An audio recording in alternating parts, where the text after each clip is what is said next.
Hi everyone, Dalaran Quest here. Unfortunately, the recording process got interrupted for this session multiple times due to OBS crashing, so if there's ever any audio that seems out of place or things don't transition quite right, just know that's the reason. We tried our best to splice it together, but unfortunately these things happen, so thank you for being understanding, and we still hope you enjoy the session. And without further ado, here's the Winter 2021 finale of FMK Anime. Enjoy. Hello, and welcome to FMK Anime. I'm your host, Meep, joined by Gilly and Dalaran. Say hi, you two. Hello, I'm Dalaran, as you guys know, Dalaran Quest. If you guys are watching us live, you're where you need to be. If you're catching us on YouTube, check out the doobly doo. In the description, you'll find a link to our Twitch, where we do this live every Monday or Tuesday. And yeah, it's just I'm excited to wrap up our final season, y'all. Well, not our final season, Well, our but you know, finals of this season. I was gonna say you need to tell me when you leave things down. Bye. It just disconnects. Yes, say hello, Gilly. They may welcome you, but I do not. I'm Gilly.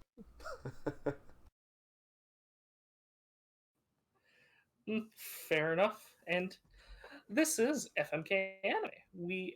This is the show where each week we rate shows and we decide whether we're gonna fuck them or whether we're gonna kill them. And at the end of each week, we can cut a show. But not this week, because we've already finished all the shows that were left. So even if they get three knives, sucks to be us. I mean, they can still technically die on the finish line. I mean, yeah, but that's dying on the finish line. It's just purely for ceremony at this point. Yeah, fair enough. I mean, no, I think anime has had so many cases with bad endings that a knife at the end sometimes is justified and necessary. Oh yeah, no. I'm more willing to knife a show this week than I was last week if it had a bad ending, because it doesn't matter. I've already stuck through to the end. But at the same time, if it does die, then doesn't really mean anything other than ceremonious reasons. It's like Cool. it's the end of the world. You do the sacrifice. You're doing it purely for ceremony. It's not going to change anything. Yeah, fair enough, fair enough.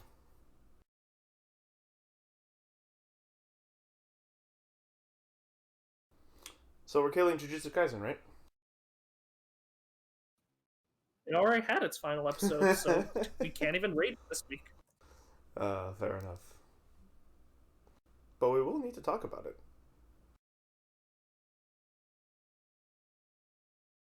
Yeah. Just go ahead and vamp for a moment. Have to get something set up real quick. Yeah, sure. Huge shout out to Team 4 Star. They originally made this format. It was a really fun thing that they decided to step away from for personal reasons, and we're glad that we can kind of continue it in our own little way. And thank you guys, each and every one. I'll read out follows later, but for coming through and hanging out. You guys are really appreciated. Thank you, thank you, thank you.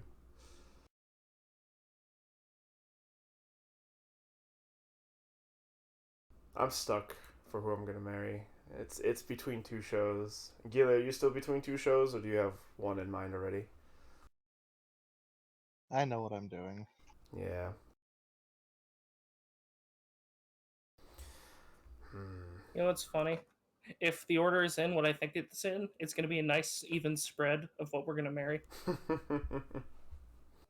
But you know what? Let us start with our retrospective of Jujutsu Kaisen. I man from so I'm only gonna focus on episodes 14 to 24 just because we already did a retrospective of episodes 1 to 13 last season.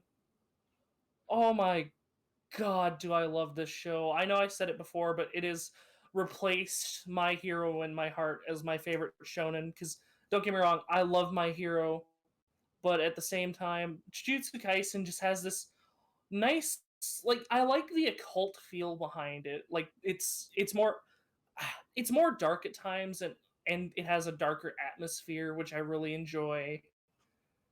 The side characters, so much more is done with the side characters. Don't get me wrong, My Hero handles their side characters well, but only a few get a ton of focus, whereas in this core Jujutsu Kaisen, a lot of them got a ton of focus, which I really enjoyed.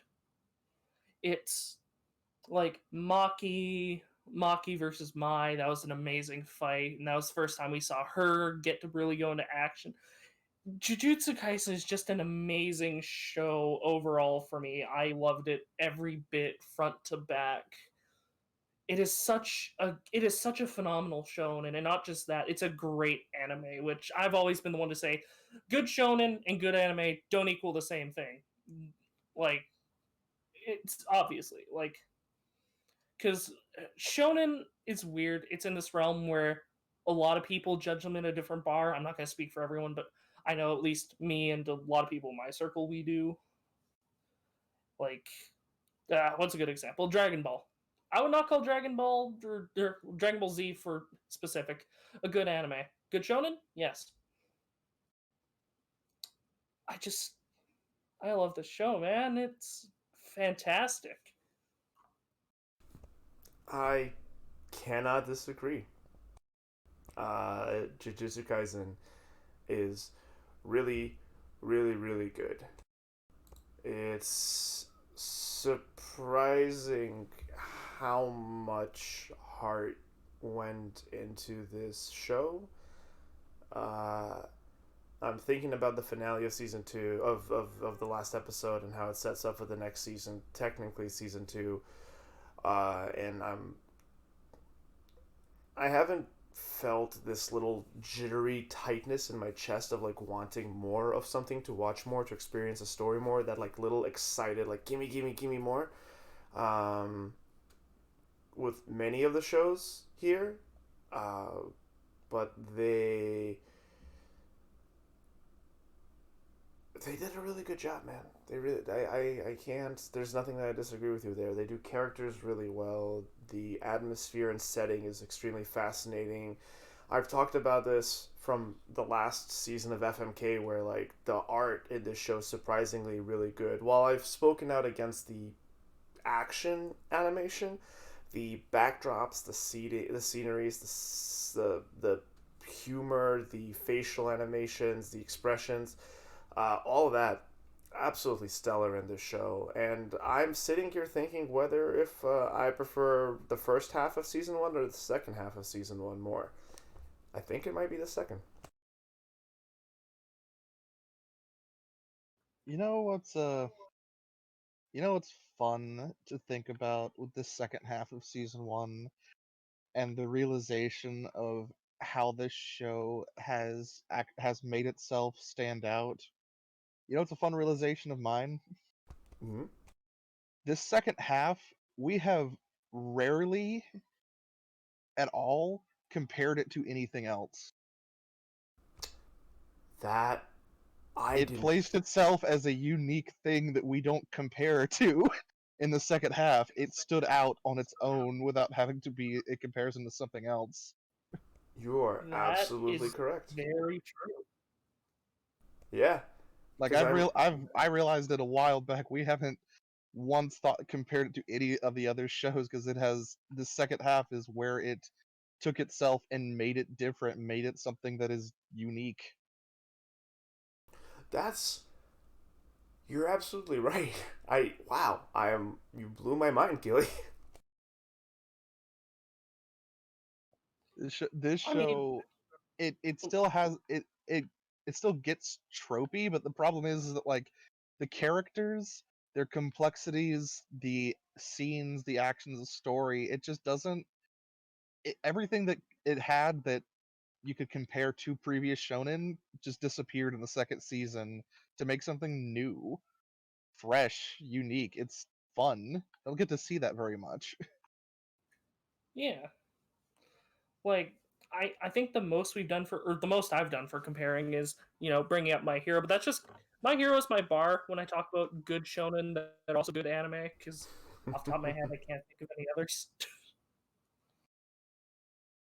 Like it's very good, and I can't even I can't compare elements of the two. It's so difficult. They're so vastly different. Same with like Jujutsu and Naruto. I remember we used to compare it to Naruto and Bleach in the first half, and yeah, I can't even draw elements between those either. It very much does its own thing, and I really enjoy that. I think that's just a testament to how iconic and how much Jujutsu Kaisen is the new age, like the new generation of shonen, right? Like we always have each generation kind of has their own big three, right? It was like Naruto, One Piece, and Bleach for us. The next generation was like My Hero Academia, Black Clover, and one other thing, which I One Piece. it was still One Piece. And now we have Jujutsu Kaisen, Skate, and and Moriarty. No, it's One Piece, Jujutsu Jujutsu Kaisen, Kaisen, One and My Piece, and Hero. Yeah, well, Jujutsu yeah. Kaisen, One Piece again. One Piece just doesn't go anywhere. One Piece is eternal. It's like a What tumor that's sticking onto us look forever. if One Piece was something you were talking about, I would gush about it because they tend to be really good about keeping their stuff updated,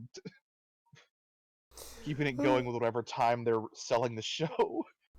But just judging by this still, which was the final scene, the literally the last scene we had in the last episode of Jujutsu Kaisen, like you can tell just by the animation quality, the difference in expressions, and just the character. It's Jujutsu Kaisen is gonna stay here. They struck gold, and the best part of it is that it's a really good show. I also think the manga might be ending soon, which I Hmm. I always the best stories for me are the ones that have a beginning, a middle, and an end. And I think I'm from what I understand, the Shibuya incident is actually I don't know. Looks at One Piece. Uh huh. Listen, apparently One Piece's author has confirmed it will end. It's just Yeah, they're they still have several arcs to go, but it has been like verified. And then we have the extended One Piece universe. But yeah, let's about this season in particular. We a lot of interesting things happened. I originally talked about how I didn't like that the kind of the hard switch between tournament arc to this last 3 episode arc, but the last 3 episodes, in my opinion, are better than the rest of the season. That little I understand that it wouldn't be as good without everything that has happened up until this point. I'm not saying that, like, man, don't watch any of Jujutsu Kaisen, just watch the last 3 episodes of season 1. No, absolutely not. Watch all of Jujutsu Kaisen. It's genuinely a good treat. There's a few things where I felt it was weak, but any show is going to have weak points. Just like any person is going to make mistakes. You just got to take the not so good with the great in this case. Um, but yeah, like, there's a whole bunch of not ambiguous, but like mysterious abstract setup happening behind the scenes that I don't think we're going to see the payoff until season 2, if not later. well, yeah, definitely not until season 2 because the movie is a prequel. True. Although the movie is going to give us more on Ghetto, which is he's been pretty mysterious, and I'm excited to see more of him animated.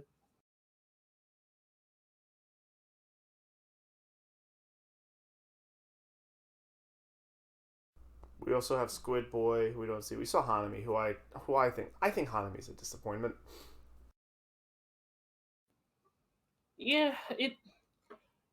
I think they definitely set him up to be the most like Fido of the curses, which is weird because we have Jogo, but Jogo's the most prideful. But I don't think he's the most Fido. He kind of he kind of feels like with the way we've seen him talk, he feels like he believes himself to be the paragon of curses because he's like, yeah, no, as long as there are other curses laughing on the remains of the human race, I don't care if I'm dead. Which that line was kind of interesting to me. I know you don't like Jogo, but I kind of like how he's this really prideful curse, but he's not Fido because normally they make a person that's really prideful the one that goes out to seek fights, which That sounds weird because he did do that with Gojo, but yeah. Eh, Jogo's just an angry little crotch goblin. I mean, yeah, but isn't Dio also an angry little crotch goblin? No? You're silent because I'm right. No, but I don't like how little I can argue that. It's just so I'm right. He's not quite a crotch goblin, but he's close. Listen, I just to me, Jogo is more interesting than Hanami, but at the same time, I do like Hanami's idea, and I want my read on him to be right. Like he's this embodiment of not just the fear of the woods, but also the negative emotions that come from people wanting to destroy the forests, or the negative emotions of greed, negative emotions of like fear of the forests being destroyed, like because the greed of him taking the forest to power up his weapon, and then the negative emotions of fearing the forests being destroyed. I don't know. It's just I want that read to be right.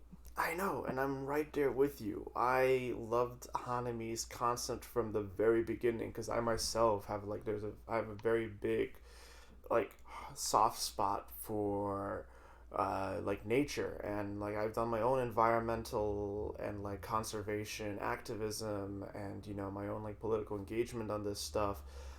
So when this curse came on, like I knew they were a bad guy, but I was extremely. You'll remember how extremely curious I was what they're gonna do with it, and just making her have this delicate nature and attitude, and then the moment she starts getting a taste for battle, going like, "This is the greatest! I want to fight all the time!" It's just like boring, boring.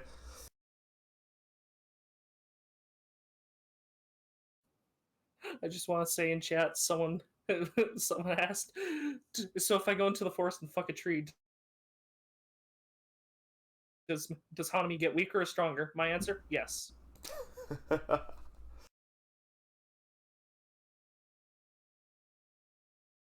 He knows what you've done. Hanami is filled with the rage and your seed. Anyway, Did that Hanami looks at you? Did that tree give consent? god damn it, guys. Actually, that is the one of the only times I can remember in this part where there was a comparison, and it's only because of design that I was talking about how fucking Hanami reminded me of Chad due to that fucking Hey, design. I remember that now. As as far as antagonists go, though, I do think the principal worked better for me, just because it set up all those crazy fights in the tournament. He also his nuance is a bit more interesting to me because going I can't just assume my read on Hanami is right, so I'm it's one of those difficult things. Yeah, we can only judge a show by what it gave us, not by what yeah, basically, yeah, we can only judge by what we have, not what we think or what we didn't get.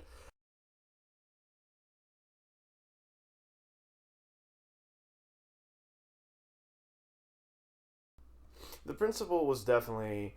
We talked a little peek behind the scenes. We talked about our nominations yesterday, and we discussed him as an antagonist. And like the more I said about it, like I think, man, I love the last 3 episodes of this season, but it's like it moved away from the tournament so much that I actually forgot how much I disdained the principal. But I really do.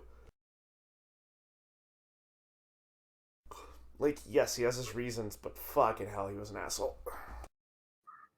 Yeah, like because the last lines that he had kind of not redeemed him, but made me a bit more understanding when he was talking to Principal Yagi. Like, it's not about whether who he is as a person. There's a curse living inside him, a dangerous one. He can't be allowed to live. Just sort of like the idea of I under I kind of get it, in a way, but at the same time, because he hasn't had the experience with Itadori that we have or the students in Gojo have.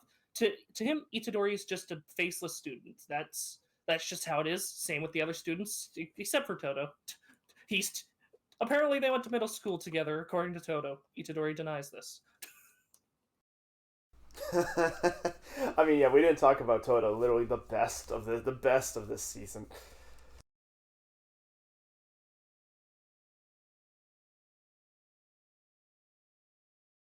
Nothing gets better than Toto. Nothing. My brother, best of friend. I like the like sneaking in a training arc into a tournament arc while creating this absolutely bombastic and like just, what do you call it? It's not slapstick. It's whatever. I don't know the term for their kind of humor and their kind of silliness, but damn it all if I did not love it. Like just Toto's presence introduced as this huge imposing. I think that was episode 1 of this season, right? Was Toto beating the stomping Fushiguro shit? No, that was episode 8 of the previous season. Oh. Or previous core. Oh, that was in the previous core. Yeah, he popped up one time with my. He beat the crap out of Fushiguro, and that was what started him and Nobara's training. All right. Okay, so I got my parts confused. Yeah, but so in the first half they introduce him as this like I thought he was going to be an antagonistic asshole. I thought he was just going to be like, okay, so here's this like inner presence that's going to be trouble. It's just complete reckless dude that like everyone has to keep in check, and he's like this beast that like the school only keeps because he's so powerful. But man, oh man, what a delight he was. Boogie Woogie. Boogie Woogie. Trust me that I'm gonna bring up that soundtrack for the Boogie Woogie theme when we talk about music tomorrow. You say that, but like I actually, the moment you said Boogie Woogie, the soundtrack started playing in my head. It was like this, like kind of like this Spanish Moroccan vibe to it, right? Yeah, because it's each OST feels so different. And that's what I love about its soundtrack. It when with like Naruto and My Hero, it feels like they either reuse the same soundtrack or the soundtracks sound pretty similar each time. Like how many versions of Jet Set Run is there? There's like 4 or 5 now, or You Say Run. Jet Set Run was the second version, but like this one, it's the I think the OST it's reused the most is the Jogo versus Gojo fight OST, but that's just because that one slaps. Whatever the OST, well, we'll talk about it on when we do awards tomorrow. But the music in this show is good. Like yeah, it's just a good time. The music from the last fight with Nobara finally getting her dues is fantastic. Yeah, like the Itadori Nobara dual back flat or black flash, right? Mm-hmm. Yes. Their dual black flash theme, that was a good one. I also just went back and checked the Boogie Woogie OST, and it is not what I remember it to be, but it's still dope. Yeah. Although this core we didn't have a lot of sad themes. We had a lot of them in the first though.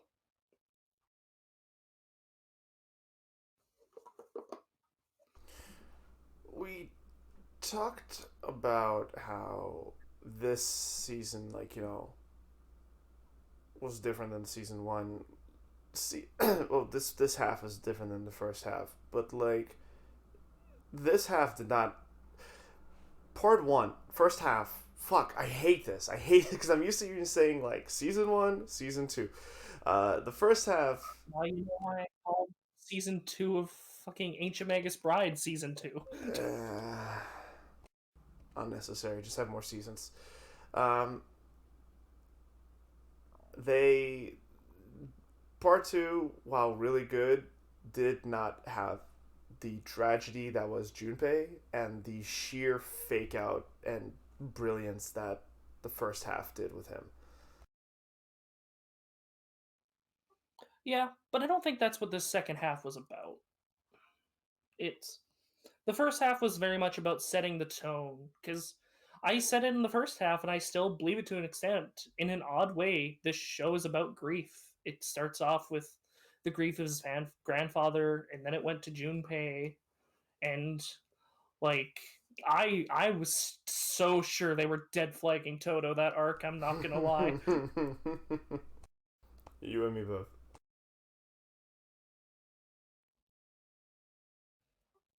Like I'm still worried for the boy. I mean, we do think Toto's gonna die, right? Maybe not. I don't. I feel like because the friendship Itadori made with Toto, because from what we see, Itadori makes friendships and connections really quickly. Like within the span of a couple days, he'd already considered Junpei a friend, and a good one at that. Yes, he has. That is And one in the thing. span of That like is one an hour, shonen thing that he he 100% has. yes, The shonen protagonist makes friends with everybody within 20 minutes. yeah. Well, that's just how Itadori is, though, and we see it happen with Toto because within like an hour, they're brothers. Braza. And it's fantastic. I loved seeing them together. Like, especially even in the baseball episode, like just Toto, everyone hates you.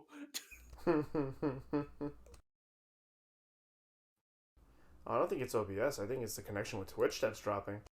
Oh, right. And we're back.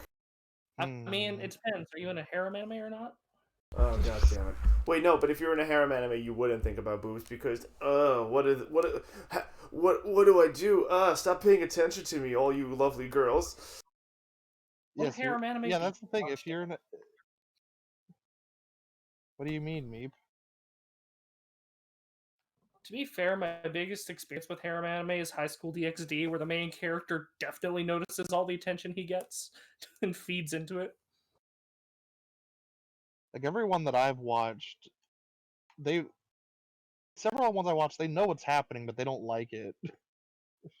They're Anyway, just like, come on, fucking stop. Oh, the yes, screen's stop putting back, your love so... nectar. Stop putting your love nectar into my cookies. No, okay, no, no, no, no, Dal, we will be no. talking about we'll be talking about that scene next season. What? What? Okay, you know what? We'll get We'll there. figure out. Anyway, we are back. Yes, we are back. And is there anything else you two want to bring up about it, or Let's see. We talked about Toto and how great he is. I mean, honestly, like in terms of like, you know what, Gilly? Is there anything you want to say before I say my final piece? Mm.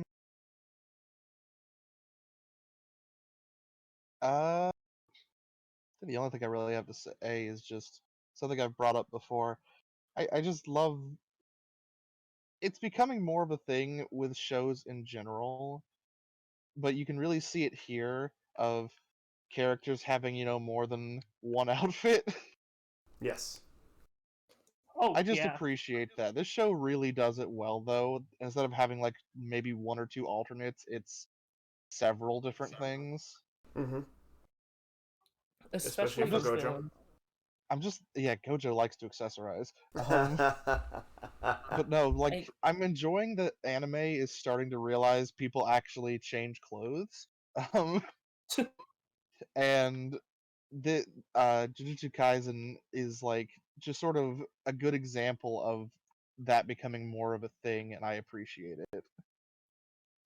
yeah, it's great to like the villains especially. I love how when we see the villains, they're always in nonchalant like situations They're that always dressed casually when we see them.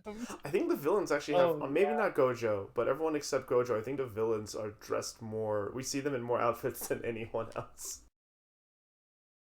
That's because of the curses we see Gojo the least. Well, no, we don't see the squid much. No, I meant not Joke. Fuck, which one's the teacher? Gojo, right? Oh, Gojo. Yeah. Except for Gojo, I think we see the curses the most outfitted because of all their casual scenes. They have the most like alternates of just casual dress. Wait, are you okay? Are you talking about the guy with the scar on his head now? No. Okay, because I I'm getting confused by what you're saying. Because are you, So Gojo, pretty boy teacher, OP sorcerer Gojo. Yes, yes? he is. Apart from him, I think the curses Geto, Joko, Hanami, Mahito, and Squidbilly, uh, all of them we see them in like more outfits than any other character, excluding Gojo. Okay, I was getting confused because I thought you were meaning Jogo because you were talking about the curses after. And then when you're like, no, the teacher, I was like, wait, are you talking about Ghetto? Because I can see why you'd think he's a teacher. I was just confused.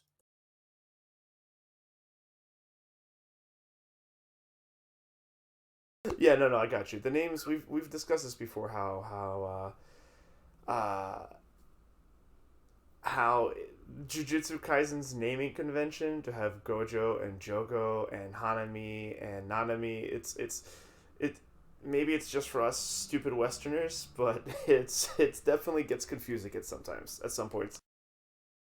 It still personally to me it still feels like there might be a purpose behind that, but I don't know.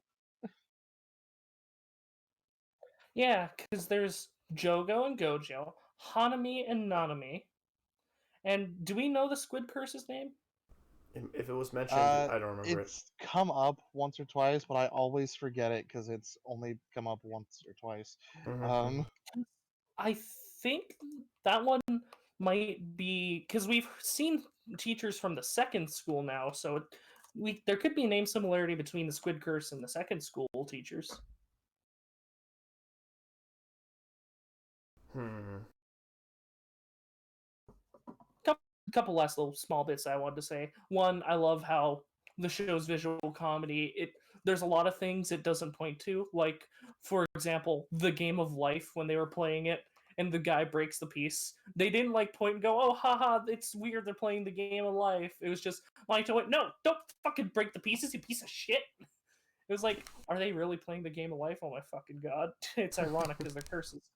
I mean, they are playing with people's lives too. Yeah. Yeah, it's uh, it's just I love the show. I love the show and Jujutsu Kaisen. We've been together for so long through so much. I think it's time we renew our vows. I am going to be renewing my vows with Jujutsu Kaisen, guys. Ba, ba, ra, ba. You know, a surprise to everyone. Yes. Congratulations to you and Jujutsu Kaisen Meep. May your love carry on over through the second season. I feel empty now that it's gone. We'll be back. With the movie next year, yeah. I uh I will say this as my final piece for Jujutsu Kaisen, just to echo everyone. Um, the reason why Jujutsu Kaisen,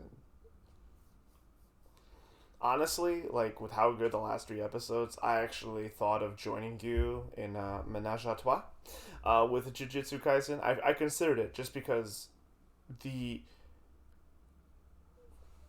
how do I put this? Like, how do I describe this?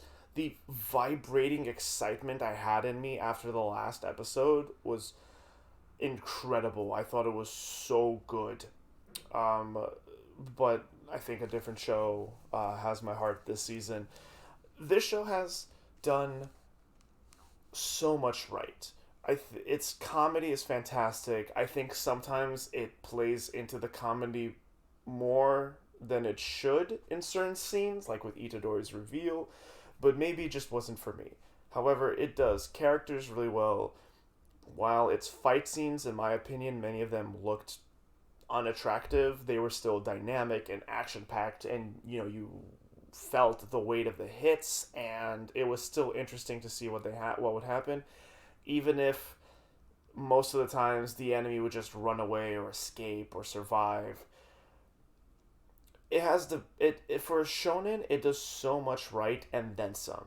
Its depth in character, its character relations, slapstick and visual comedy, visual cues, even the jokes they tell are funny often. You get this nice little jujitsu stroll at the end of each episode, which in the middle of the season were kind of but picked it back up at the end. Just if it's either a humorous situation or a look into their daily lives that are also humorous. You have a range of main characters. Our trio is all unique. Nobara, with the season finale, comes back full force into the front line. There's enough mystery and intrigue, and the show is not afraid to even go into pseudo horror and really like visible, like, well, not really visible gore, but it won't shy away from going into darker themes when it comes to shonen. And I think all those things culminating together with a very unique spirit and just a unique, it feels like a breath of fresh air. Jujutsu Kaisen, you're a good show, and I recommend you to each and every single person I talk to about anime with.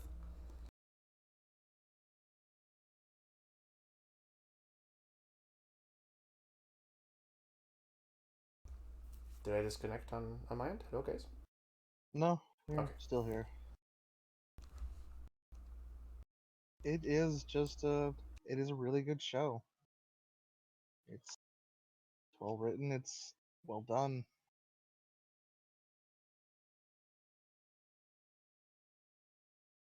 Any last words for your lovely husband, wife, husband that you now have, Meep? Meep disappeared. Oh shit, Meep's dead. Yeah, I don't know what happened there. His connection might have dipped out. Oh, let's. He's still online. So, Gilly, So, have you read any of the manga? Jujutsu Kaisen. Yeah. Uh, just the just like the part zero, episode zero part, because I was very curious about it. Ah, fair enough. I was gonna ask while Meep is away, though I see he's back now. I was gonna ask, like, if something that the last three episodes did was Nobara and Fushiguro, when they were going all out, really did not look like heroes, and I was curious to see if you knew where that was going with the manga. Nope. Oh, Hey, Meep, welcome back. I think that's just the manga author's like art style. He seems to very much Oh, make. Oh, oh, sorry, my oh, cat knocked something down. oh. I'm Okay. sorry. I don't. I only have one hat to grab him when I'm doing push to talk. The But yes, the I think that's just the mangaka's art style. Just because he seems to make villains look a lot more soft than the heroes, and the heroes definitely look a lot more jagged. Is the word I'd use. Like look at Nanami for example when he like takes off his glasses. He's very much tired businessman. And then there's Mahito who very much looks childish in that when he's doing his thing. I can appreciate an art style in a mangaka that can make the, the villainous looking villains look absolutely terrible, but also casual and almost human, and make our human people who are dealing with these monsters, curses, and occult stuff also start dipping into their own insanity and monstrosities. So I appreciate the art direction being able to play both fields on both sides.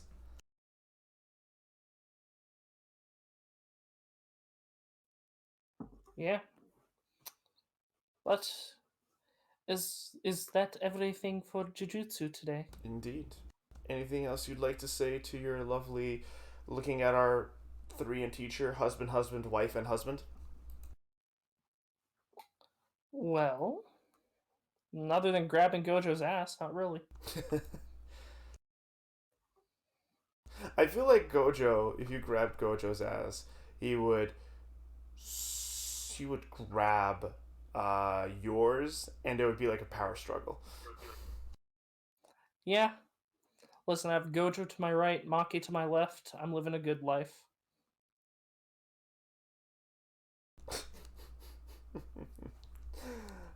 Is it time for Cells at Work? Code Black?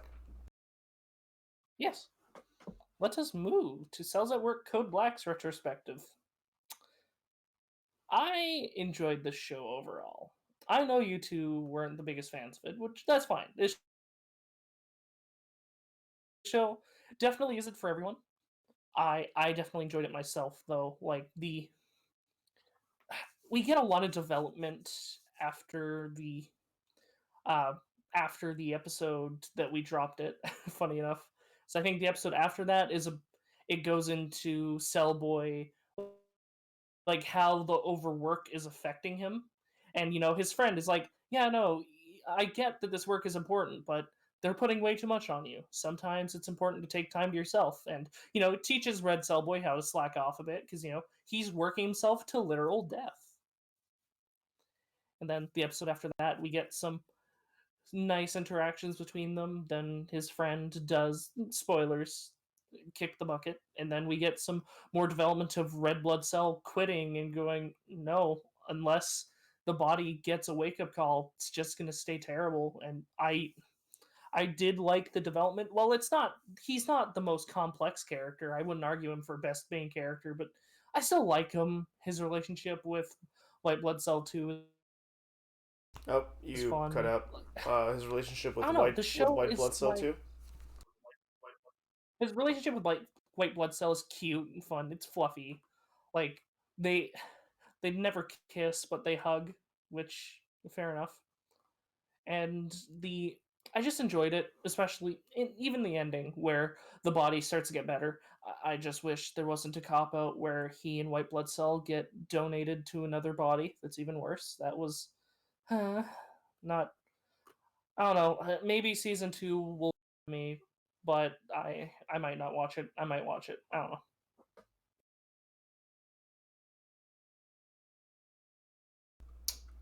Yeah, I don't know. Code Black is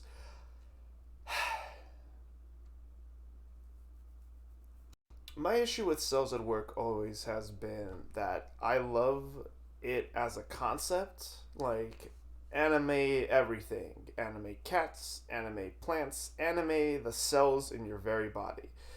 Um, and it sounds really interesting because like the first Cells at Work was pitched to me. It's like by like one of my best friends who's a nursing and medical student, and was like, oh, it's anime everything, but now it's like the cells, like the red blood cells, the white blood cells, and a bunch of other stuff. You get to see them as characters, like living in the city, living in this world, and they teach you about anatomy and physiology and biology.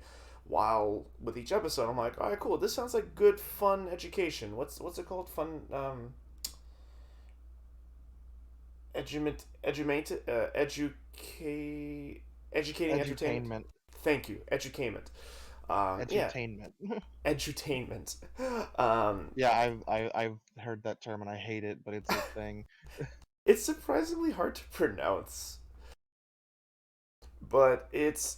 I always loved the idea of cells at work, but unfortunately, either it's not right for me, but to. Uh, I'm going to just speak from my perspective, and this is. I'm not saying this is wholly in it of its own objective opinion. Like my opinion on this is the end all be all on the show because it might just not be for me. But I feel that Cells at Work is lacking imagination. I feel like they don't commit to anything of their show.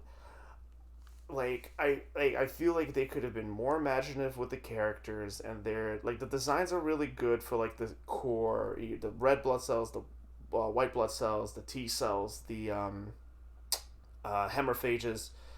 All of those are really cool, but the hair cells, the liver cells, the etc.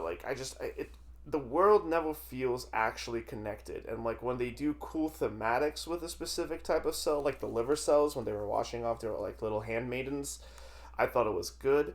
But the environment they were in did not feel like, a Japanese feudal setting, and especially in Code Black where everything is just gross and icky, but the people just I don't know. It's missing something. It never fully captures me. It like takes me. It gets me interested, but it never retains me. And with Cold Black, it was just misery. It really felt like misery for the sake of misery. And honestly, I don't know how that dude didn't fucking die. I like that's what I expected the show to end in. And it was just like all of this is pointless, except somehow, it got worse because it's like, oh, this is really pointless, and but now we're gonna put you somewhere else that's going to be even more pointless, and I'm like, I can't do it. It's not for me. It's really not for me. I mean, the dude did almost die in the end. It's just it does feel pointless though that these characters worked so hard to make the environment better, then they just get somewhere worse. That part did sort of that part didn't work for me. It did make everything we watched feel pointless. Though I do disagree with you on some of what you said, saying that when you said that it lacks imagination, that it doesn't feel connected. Well, I see where you're coming from. I personally disagree. The I don't know. I really liked it. The I get what you mean when you say it's misery for the sake of misery's sake, but the entire concept of the show is like it's like okay, the original Cells at Work was teaching you what it's like to be in a regular healthy adult body. This is going to be what it's like in a unhealthy body. Which, of course, in an unhealthy body, they're going to portray the cells as being miserable. Like, I get what you mean by it's misery for the sake of misery's sake, but that's the concept of the show in its entirety. It's what is it like to be in a unhealthy, bad shaped body. Yeah, I get that, but it's. I mean, the monsters like they were all the same. There was no really interesting monster or even if the monsters themselves were cool, like the fights were lame. Like literally, the best thing about this Cold Black is, and I'm gonna be candid and blunt, big titty white blood cell waifus. The show knows what it was doing. The angles they had them in, like they designed them like that on purpose. Just boom, big titty white blood cell waifus galore, and I really liked their characters. I thought they were more interesting, both as a fan service and as a character design than the male white blood cells from the original Cells at Work. However, like I don't remember a single fight because like even there they didn't commit. They cut fight after fight and just showed the aftermath of all the things dead or all the cells dead.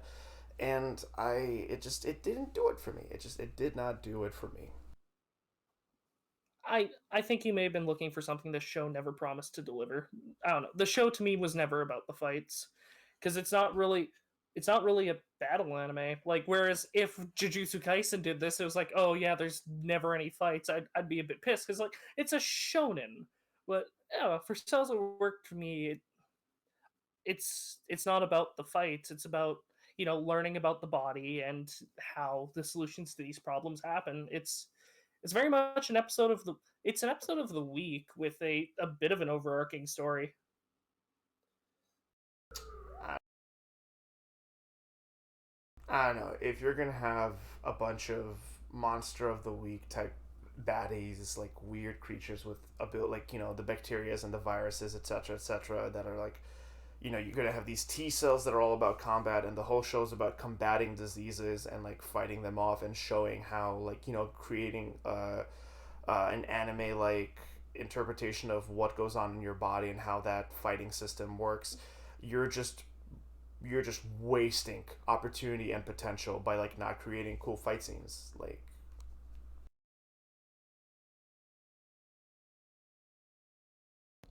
Mm, How about you, For Gilly? me, it worked.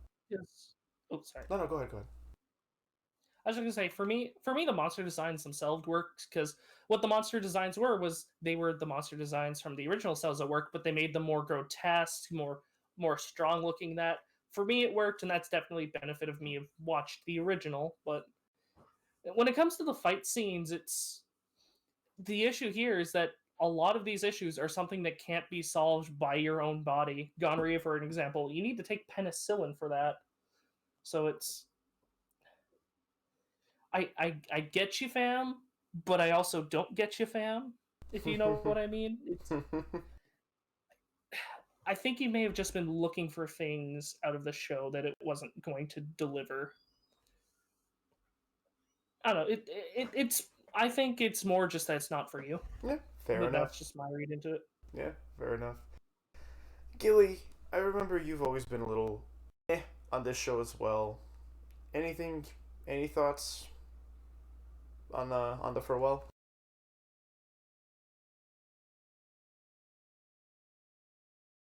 I just never enjoyed this show because of exactly what it is. If I want to, if I'm looking to be educated, I'll go and find something very specific for that. The whole main premise of this show is just something I don't like, and it's why I could never get into it. Yeah, I'd never blame you for that because there. It's definitely a show that. It's definitely a show that is. It's for a certain audience. Yeah, fair enough. I mean, we have a couple of people in chat right now, right, who say they're watching it and are actually happy to know about it. Ah, I see. Yeah. Yeah, Gilly, I remember how you're like, cool. I'm just sitting through a wall of spoken text as an explanation of what it is, and that's I'm. It's just. uh, It's just not my thing. fair enough. Like I just when I want to watch something informational and get education, I actually go for the really boring monologue type stuff because that's how I like to learn. So stuff like this does nothing for me. Oh my god, that's funny. Yeah, That's interesting. that's fair. Yeah, you actually don't like. Hold on, I think someone. Yeah, Dakota Down Under put it. Edutainment. You don't enjoy edutainment. You want one or the other. Yeah, no, I don't like the combination. If I want to enjoy something, I don't want to have to think about it. If I want to learn, I don't want it to be distracting me by trying to make it fun. Yeah, fair enough. Doesn't matter, Gilly. You don't like crossing the streams? No, No. no. Uh, do you have anything else to say about Blacked Out? Because I've said my piece on it. No. To all of you out there who enjoy this show, I'm sorry. It's like Meep said. It's just not for me. I said my piece. Hey, if you like it, you like it, and that's fine. I just don't. Yeah. Yeah. It's not a bad show. Yeah, no, Unlike, I'm not even saying it's bad. I just don't like it. yeah. We will never shame you for what you like unless it's X Arm. Oh wait, hold on. Vamp about the show while I get the screen cap for Skate. God damn it. Well, I mean, yes, if you like XARM, I think there's a little bit of a judgment, Just a yeah, little. but only a bit. You know, we can't be angry at people for garbage taste. yeah. I mean, it's not like I'm angry at Meep for having garbage taste. Rude. You know what I'm talking about. I do know what you're talking about, and Dal liked that show just as much as I did. Does not change what I've said. I'm actually lost. Which show? Dachito Shimamura. Oh, I like it. That's Which, But by the way, I figured out why the And by the way, thank you for my anime list, light novel readers. Adachi Toshimamura adopted, I Oh, think you it was cut out. 5 or so manga from the light novel, which has 8. I said, thank you to the My Anime List light novel readers for pointing this out to me.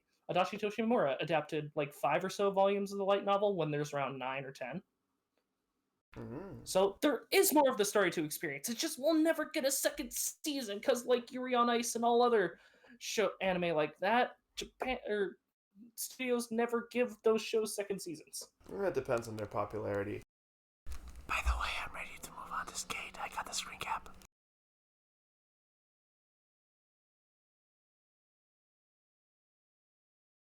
Hello? Yes. I don't know if it picked up the whisper. I'm here. I am still. The more I've been talking about this show, I've been battling in my head for what my runner-up of best waifu is going to be for tomorrow. Because I'm like, this one, fighting between two characters in my head. Fair enough. Alright, are we ready to move on to Skate? Yeah. And this one we have an episode for. The finale of Skate to Infinity, episode 12. Longa and Adam. Oh, by the way, spoilers for this. Just blanket statement for everyone in chat right now. Spoilers for all these shows. We are talking about them in depth. If you join us next week, though, we will have a brand new list of shows that we will be announcing at the end of this stream, I think, right? Sure, I'm done. Yep. Stick around to the end, and we will let you know the shows we're watching for next season. Yes, Skate to Infinity, episode 12. Longa and Adam race against each other until Longa gets in the zone and almost crashes. Once he gets out of it, he teaches Adam that skating is fun, and Longa wins. He and Reiki have a fantasy race, and Adam gets the red-haired lady transferred, and he was the one to sell out the old man, making that entire plotline entirely pointless. Overall, I enjoyed this finale. I am upset that the red-haired lady plotline was kind of pointless.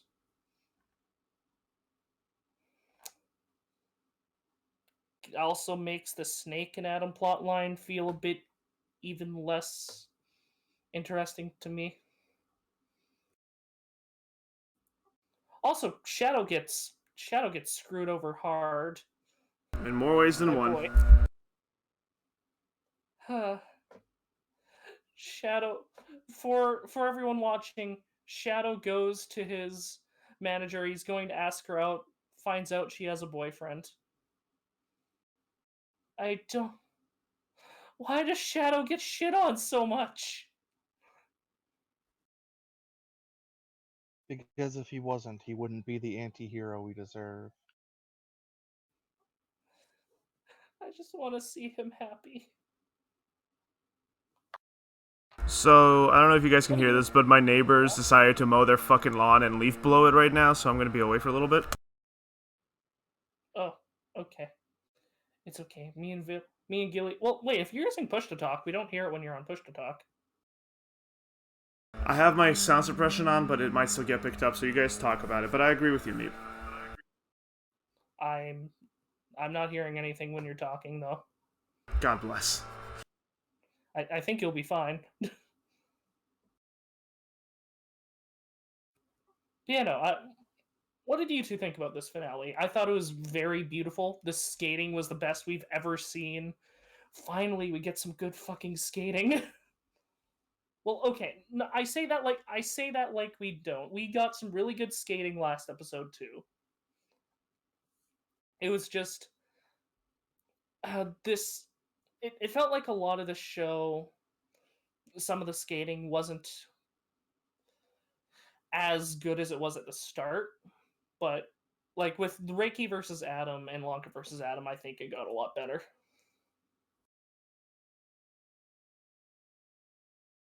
They really pulled out the stops for the last two races. Wanted to make those as good as possible, and they did a great job with it. And there was a lot of really weird shit happening. in this last race, it was very strange. Yeah, I loved it. It was great, but it was really weird. yeah. And I was also, actually as a note, mentioning getting in the zone, I just want to bring this up. This is the second show to talk about getting in the zone because Jujutsu Kaisen talked about it. yeah. I was gonna bring that up. I've seen that become a thing in anime a lot recently. I think it was talked about Yuri on Ice, and in another. I swear I've seen it in like 2 other anime, like in the last year. Probably Jujutsu Kaisen and Skate. No, before. We've been doing this for half a year. We've been doing this for half a year, guys. E. But yeah, The no, they have left. Fortunately, I live in New York City where lawns are very small. But yeah, no, sorry, I just. I'm back. Hi. I derailed the conversation. Yes, Stal, you live in New York City. Don't you also have a spare trash bag lying around you can dump on them? No, no. The other New York stereotype. Yeah, the But, I agree but with what you guys said before. The skating was really good. They really pulled it in here at the end. It's a shame. I know they did it for motif purposes.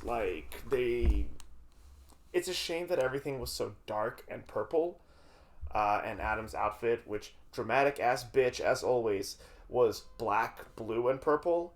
Uh, because there were definitely scenes where like I had to rewind multiple times and squint with my phone brightness all the way up because I was watching it on the go. I'm sure if I, but like even if it was like on my TV, like I would still have to like watch it at night because it was just hard to see some things. But damn it all, if this show was not fucking pretty and really pulled it out for this race. Uh, so, oh, you need a you need a suit for a wedding? No. The He, fucking the gravestone, the fact that that he's literally just dressing for a funeral. yeah, the And yeah, show. he wanted to take Lanka with him. It was huh. The whole thing I was talking about before was actually what he wanted. Adam's fucking We're gonna go out crazy. together.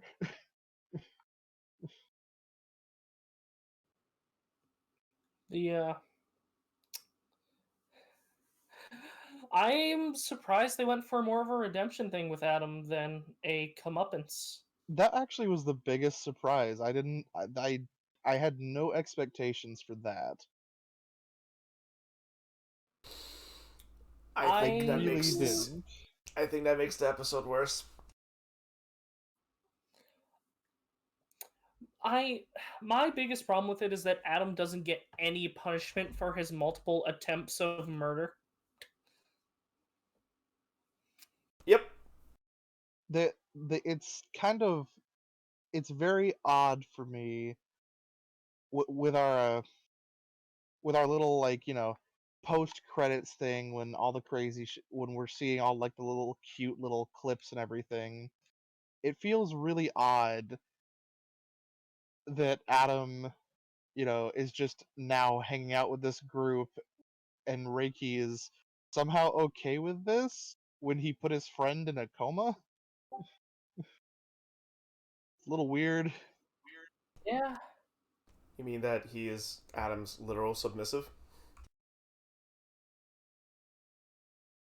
It's Or if you really commit to it, his literal pet?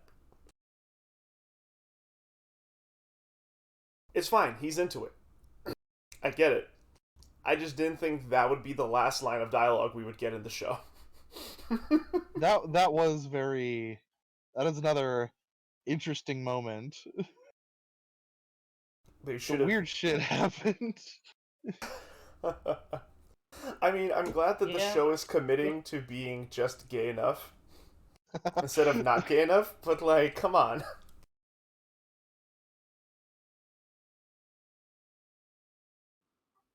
The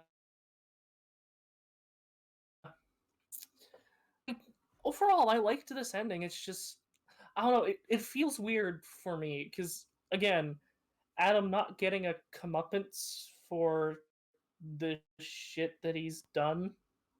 Like, I get he had a tragic past with, everyone expecting all this out of them, but to quote Panda, just because you had it worse doesn't make you right. Yep, absolutely. And like, yeah, I'm gonna reiterate it and kind of go into it a little bit. I did not like the finale. I thought the race was fantastic. Uh, the race was awesome the whole time. I was like, man, this is great. I was what like the. I mean, first of all, space skate is infinite because they definitely were like on roads for way longer than they existed. But fuck it, who cares? It's that's not the point of the show. Um, Adam, I guess the show's like he got his quote unquote comeuppance last episode where he like ate shit in the rain against Reiki and almost lost against Reiki. And but he got worse. Like he was about to go and beat the shit out of this kid. Like he didn't crash and burn. He crashed and then became worse. So there wasn't any closure or there wasn't a sense of satisfaction in his loss. Like people were mocking him, but the whole situation got worse except for Reiki and Langa. And then in this, he's still being awful. I like how they've I did enjoy how they like showed that Adam is in in his own suffering. Like the episode opens up with him dancing on his skateboard and practicing skating in the rain so he never loses like that again, like he did against Reiki. And then that fucking dramatic suit tailor. Oh, do you need a suit for a wedding? And then the thunder cuts out what he's saying, and then it's, oh, I need it for a funeral. And he looked so scared, so stupid, and so over the top. But like, it was cool seeing Adam like so alone that he's a Hot literal dog. adrenaline. Hmm?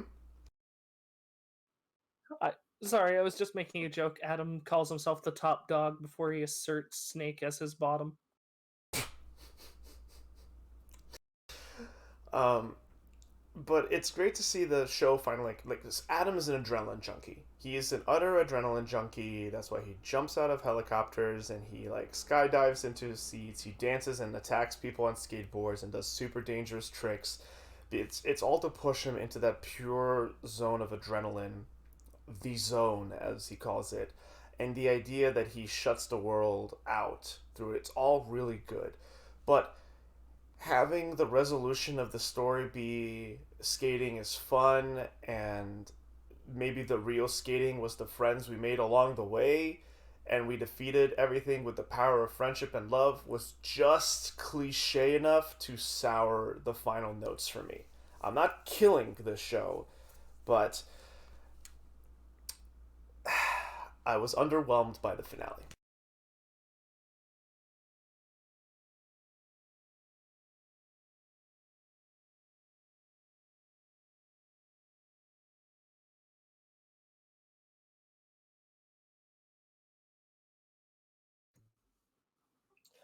I wouldn't say I was underwhelmed by the finale. The finale actually surpassed my expectations for it.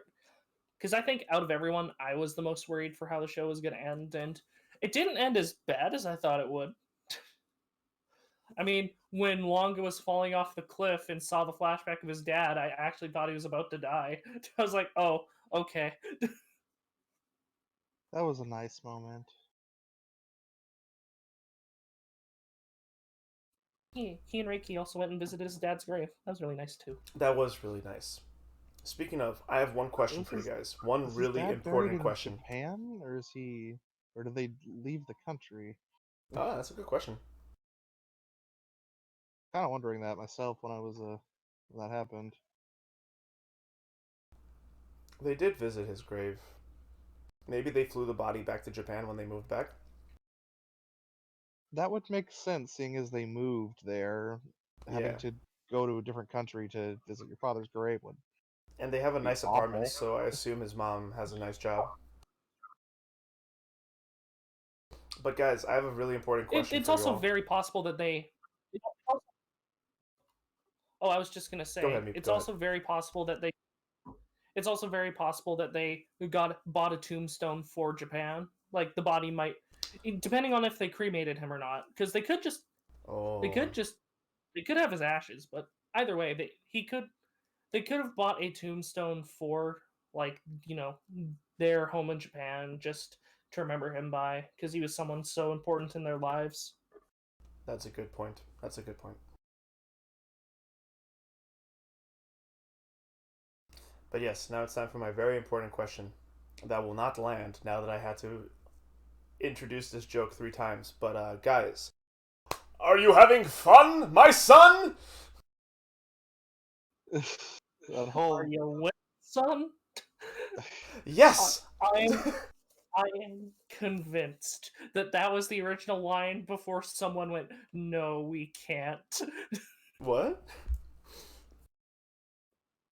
Get it? It would have been his dad going, "Are you winning, son?" Are ya winning, son? look. It sounded goofy, especially since it was in English, but it was so No, dad, but cute. this older man really likes me. I had I had a really hard time with that scene because part of me burst out laughing and the other part of me was super confused because it was still English. Like both Langas and whoever did whoever I'm seeing chat right now, you bastards. Uh, whoever Langa's voice actor and whoever did his dad's voice speaks English better than the usual anime's English. Like, I am mad scientist. It's so cool, son of a bitch. Uh, but it was still uncanny to the point I was like, is this real? Is this Well, they were originally from Canada, so it makes sense why they speak English. I wasn't sure if they were trying to put on a Canadian accent, if that's why it sounded weird, but like I just looked at that scene, blinked twice, paused, and took a minute. Oh, what do you mean, bud? We don't have accents. The fuck you talk about? Oh, You hey go there, for a bud. rip, fucking rights. Oh, uh, what the fuck, eh? Oh, no, no, no, you ball, not at all. For fucking Canada. Gilly, do you remember, or Meep, do you remember what the what Langa's response was? Because I only remember, "Are you having fun, my son?" I'm pretty sure it was just a very simple, like either yes, dad, or yes, I am, dad. It was a very simple response. Yes, I am, father. Yes, I am, dad. Of course, dad. Of course, dad. Yes, we really like nuts.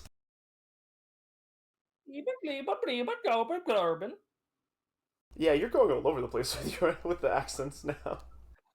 Well, no, you're the one giving them a fucking Danish accent. Turns into Risu.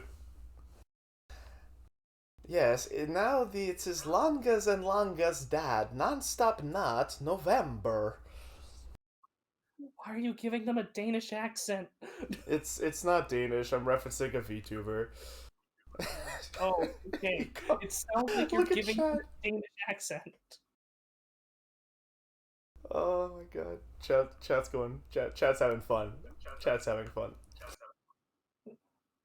So, how did you two feel about the red-haired lady plotlines ending? The show juggled too much and it dropped the ball on both Snake and Adam last episode where they're just like, oh, by the way, our race is canceled. Oh, okay. And then I was she was so into it, you know? Like she was like, I got the warrant. I'ma break this motherfucker. Fuck your judicial system. I'm breaking through. And then they were like, yeah, no, you're getting sent to Tokyo. Congratulations, you've got the promotion. And she's like, you bitch motherfuckers.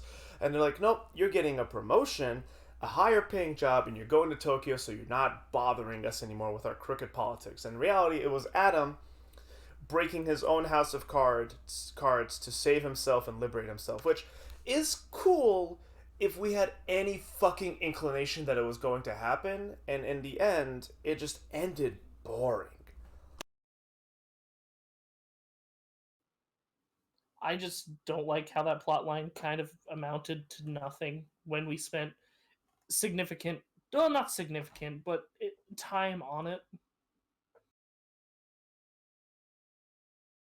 Listen, the show had X amount of screen runtime, and they had to make cuts. I'm glad they cut the things that they cut, but I kind of wish that they foresaw it a little bit better. They cut the show fucked up. It's okay. Yeah, it's not like the show crashed and burned. It was just felt like a little bit of a misstep for me, but that's just me personally. This episode still elevated from, you know how I was saying it was like a 7 to 7.5 for me? The show elevated itself to an 8 with this episode for me, just because it gave me what I was wanting out of it for so long. Really cool skating.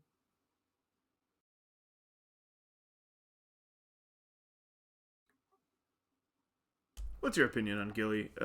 What's your Hello, Mario. Gilly, what's your opinion on the content What's that my they cut? opinion on myself? Oh no, I don't like me. Gilly, no. I don't think chat's ready I for don't know if this. we want that answer, Gilly. Nobody wants that answer. Oh, We don't have Gilly. that I've long. known you long enough to know where this is going. What's your opinion on the cut content, Gilly? Honestly, at first when I was watching through the episode, I was very iffy on what they did with the inspector and all that going on, but then afterwards I'm like, I never really gave a crap about it, so I'm kind of glad it just didn't have. I'm kind of glad they just threw it away. Fair, fair. Yeah. Yeah, I suppose I'm in that boat too, but at the same time, I'm just kind of wondering why they did it in the first place. I think they had a big plan for it that didn't happen. Like, I think they had a big plan for it that they just didn't go through with. Broken Taco said it well in chat, and I've brought this up before. She exists as another foil to Adam, specifically the foil to him in his real life. But Adam got taught the power of friendship and love, and ruined her career, and pushed her. Well, technically, he made her career better because she did. It is a promotion. Working in Tokyo, you're going to get a lot more money. Yeah, but you also are working at with more people at your level. If she had broken this case, this would have been a massive thing for her career. Breaking up a corrupt government scandal is huge for someone in her position. Back what I was saying, I think I cut out for this part. Yeah, when I said he ruined her career, is that maybe this is me, running off with my own headcanon, but yeah, she got sent to Tokyo where I'm sure she has a raise and, it's a more prestigious place of work. But if she had busted this corrupt politician and political, syndicate, I think that would have been huge for her career. And that would have taken her higher than any, pleasant promotion to Tokyo could have. There. That's the end of that thought. And then, Gilly, you were saying? I don't remember what I was saying. Something about Adam. Oh, I said Adam continues. And Adam just gets away with everything. I was saying he didn't. You say the power of friendship, but he didn't really learn anything because he just doesn't really care. He still doesn't really care about his former friends, apparently. Well, I would say Yeah. No, I don't know if I agree with that. I like how Cherry is just magically okay with the man who hospitalized him being there. Yeah, totally fine. Also recovered perfectly fine after getting slammed in the face with a skateboard, which apparently is just a accepted thing at this point. Because how many times did he try to do that this episode? I am putting words in Cherry's mouth. We don't even see anyone talk during that scene, but I'm just being. Yeah, like my Well, issue with Adam is that he really gets away with everything that he did, and he's perfectly fucking fine. He learns, and like what happens? He learns to be a better like through the power of friendship. He's absolved of all of his crimes. Nah, fuck Adam. He's an asshole. He's hurt so well, many people, and upheaved so many lives, and um fucking, and he still has his pet who he still treats like shit, but I guess if he's into it, because he seemed really into it. uh that being said, you say like he didn't really well, learn through friendship. Really quick, maybe just to finish the thought, he didn't learn through friendship. The adorable ending scenes with the barbecue and the little party and Adam crashing it in the most dramatic Adam fucking way he could and hanging out with everyone was nice. He's still whenever he goes out in public hiding who he is apparently. but now he's reflecting his character. He's a politician. Of course, he gets away with everything. Yep.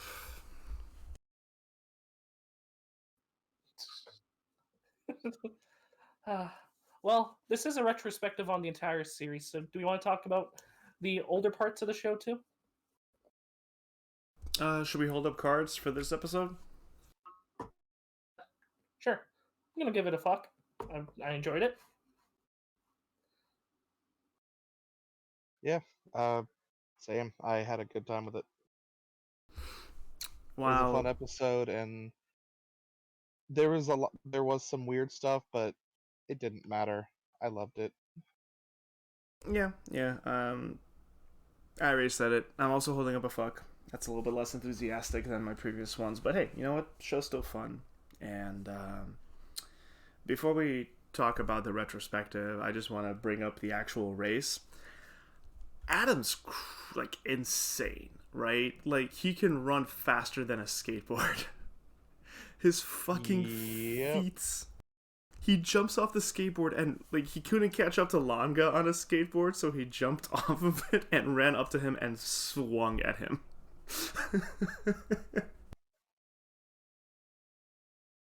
Like, it's so stupid. And then Langa takes the trick shot. And he's like, ah, Adam disappeared. And then Adam's like, I'm right behind you, Langa. I jumped off a few seconds after you did. And I'm like, fucking what? Nothing personnel, Eve. Seriously, nothing personal. Eve, Eve. And then fucking Reiki's like, oh my god, someone to oh my god, Reiki is our speedwagon, isn't he? No, Reiki's are Krillin. Oh my god, someone who can outpass Longa when it comes to getting air, and I'm like, god damn it. No, Reiki isn't Speedwagon because he's not talking the entire episode while something's happening.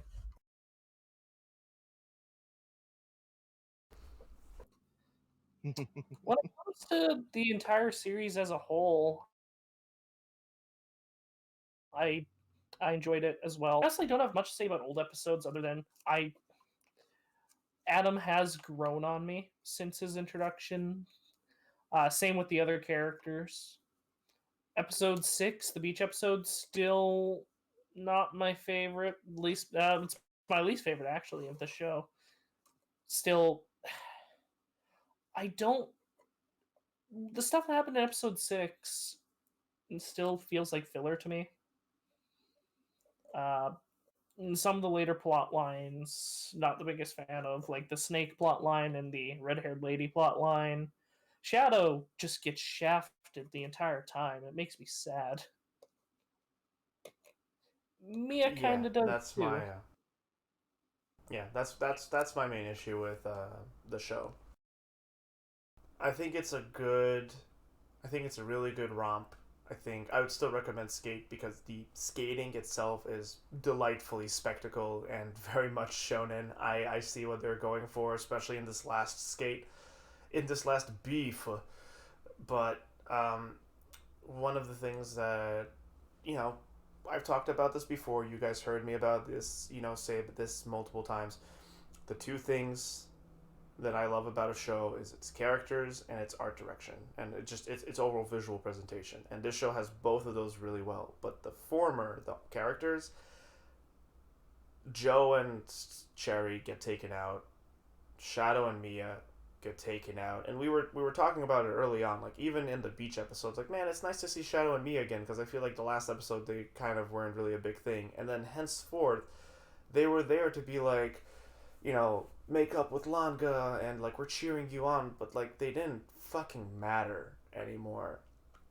And it's just a shame to have a show with such both figurative and literal color, like literally and figuratively colorful characters, relegate so much of them to the sidelines. It's a huge bummer for me. Shadow got done dirty multiple times. One which is getting bopped on the head and out of the race, and then again with the manager. Damn it, show. How could you? Mia just. I liked Mia's ending scene. People are becoming more accepting of him now that he's less of a fucking little shit. Um, but didn't fucking matter. He was just there to provide like to poke at people and be like, yeah, you'd be better. I'll call you the hero just for today. Yeah, his gamer shtick got old fast. Reiki, don't do it. A slime can't beat the evil overlord.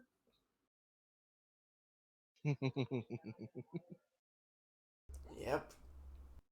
Miwa's design, fantastic. That merch is gonna sell. Miwa's character,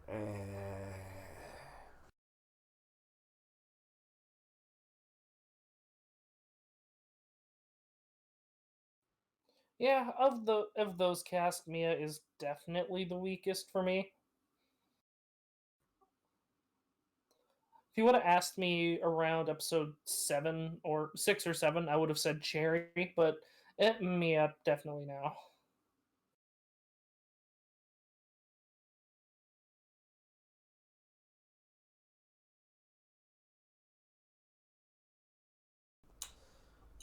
otherwise,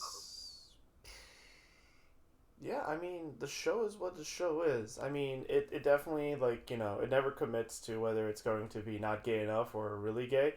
It never really did pick one, but that's okay. I don't think that's. I mean, I know there are people who are watching that show for that. That's not me. I'm just enjoying what the show is presenting. I really liked Reiki's, glow up and comeback.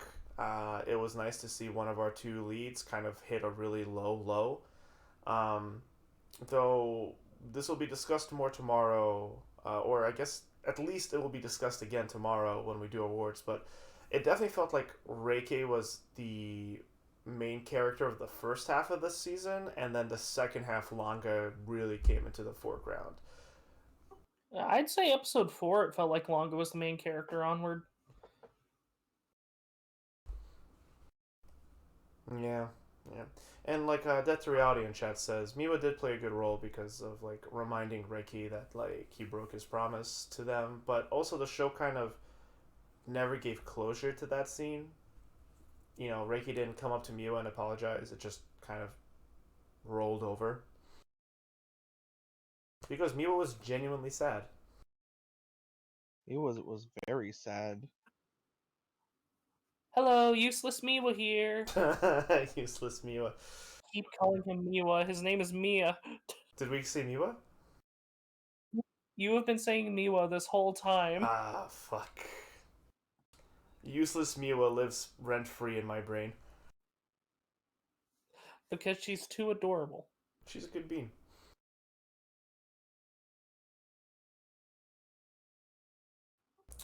What say ye, Gilly?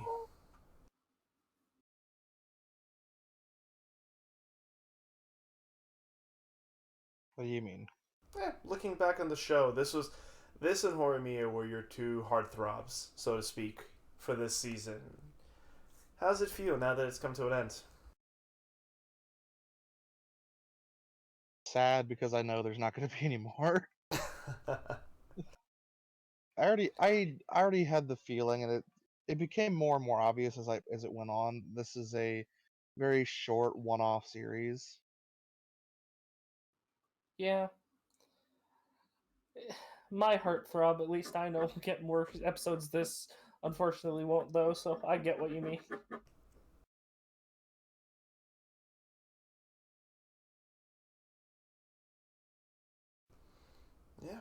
Skate, you were a good ride. You were a lot of fun. We got a lot of jokes and fun scenes from them. Your characters are good. I just wish you used them better. Also, in the last episode, yeah, go. That's another thing I feel like is why some of its weird stuff is a little more forgivable. Is it is not a it was never planned to be a long running series. It was planned to just have its time in the sun, and then just live in your minds forever afterwards. Yeah.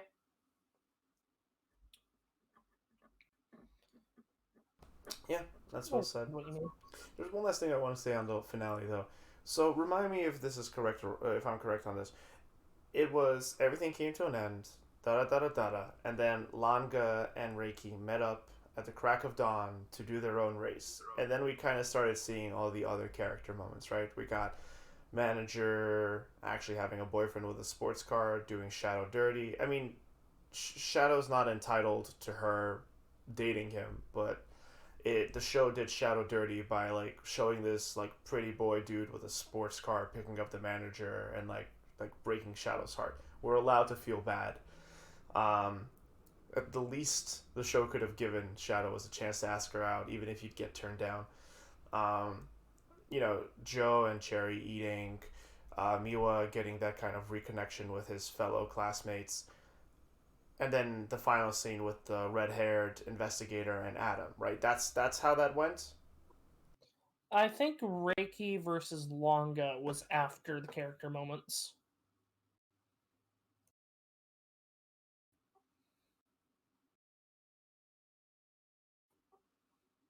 Hello? Yeah, Gilly, is that when was the race or the would be race?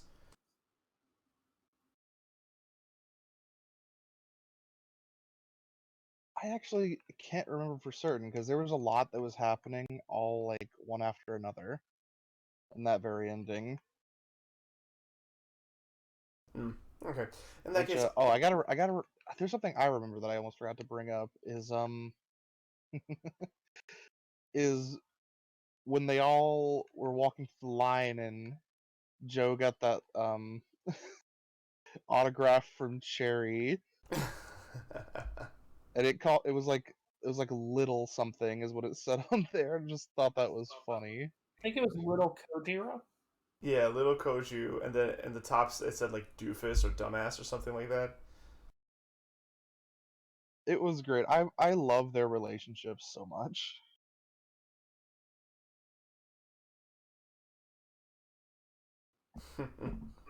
it's Yeah. it's fun. Just to finish the thing, what I was trying to lead up to before is that if I'm remembering correctly, if they had done the Adam scene, because I remember the Adam scene being the last words we got in the series. If they had just done the Langa Reiki race, then maybe the show did it and I'm misremembering. But if they had just ended on the Langa and Reiki scene instead of the Adam and Snake scene, I think that would have been better. But I absolutely I loved think the little party get together that happened at the end of the show. I think Longa and Reiki was the end because I remember they launched through the would be race and then it ended and I was like, oh, okay. I should have taken notes. Well, are we ready to move on to the next show for the retrospective? Oh boy. Unless Gilly wants to pull out a wedding ring. I think he Oh would have. yeah, I forgot about that. Oh? Yeah, no, I that is my show. I am going to be marrying Skate. Dun dun dun Dun, dun, dun, dun. dun. Mm, no, Hooray. we're just gonna elope in Vegas. Oh damn, I did not think you'd be marrying Skate. Yeah, I was expecting a different show. Yeah, me too. Whoops.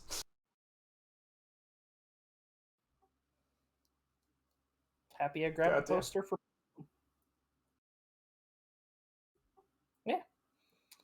let's move on to the wonderful priorities that come with eggs. Wonder What? Egg Priority. Oh, this show. This show. It hurts so good. It hurts so good.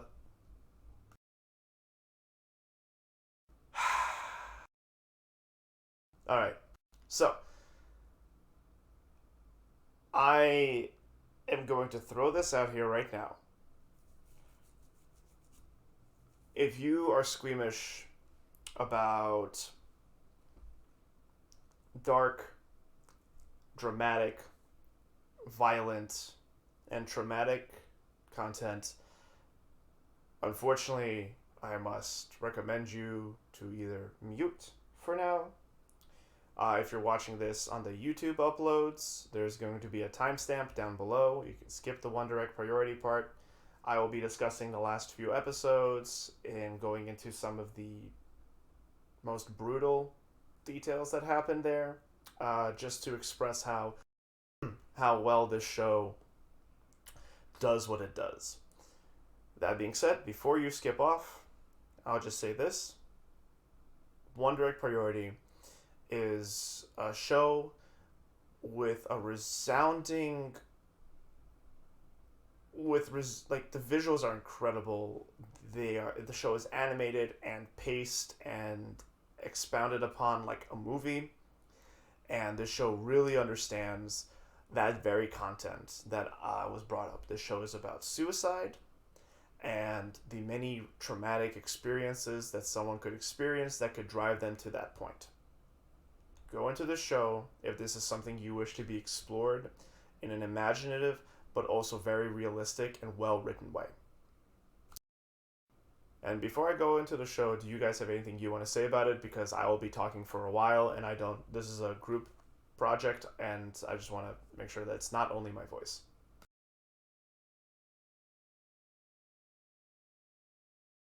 Nah. Fair enough.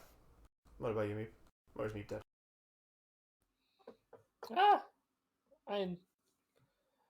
When it comes to this show, I know it's objectively good, but at the same time, it just wasn't entertaining for me to watch. This show is probably the one I have the least to say about, honestly. Fair enough.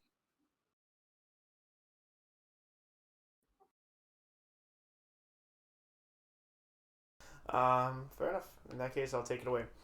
So, we ended on episode 6, I believe. The episodes after that I've talked about in our FMKs in previous. And then I watched episode, I think it was 9, 10, 11, 12. One of them was a recap, which is, we now know that due to Cloverworks working the animation team behind One Direct Priority so hard that people got hospitalized, which y'all need to fucking stop. And this is coming from America where we have super exploitative business practices, but y'all need to fucking stop. Like, I know you have a production schedule, Japan, but like you can't do that. Like, you can't put content and work above health and welfare and healthcare and welfare. Like, that's not okay. But I digress. This show is not done.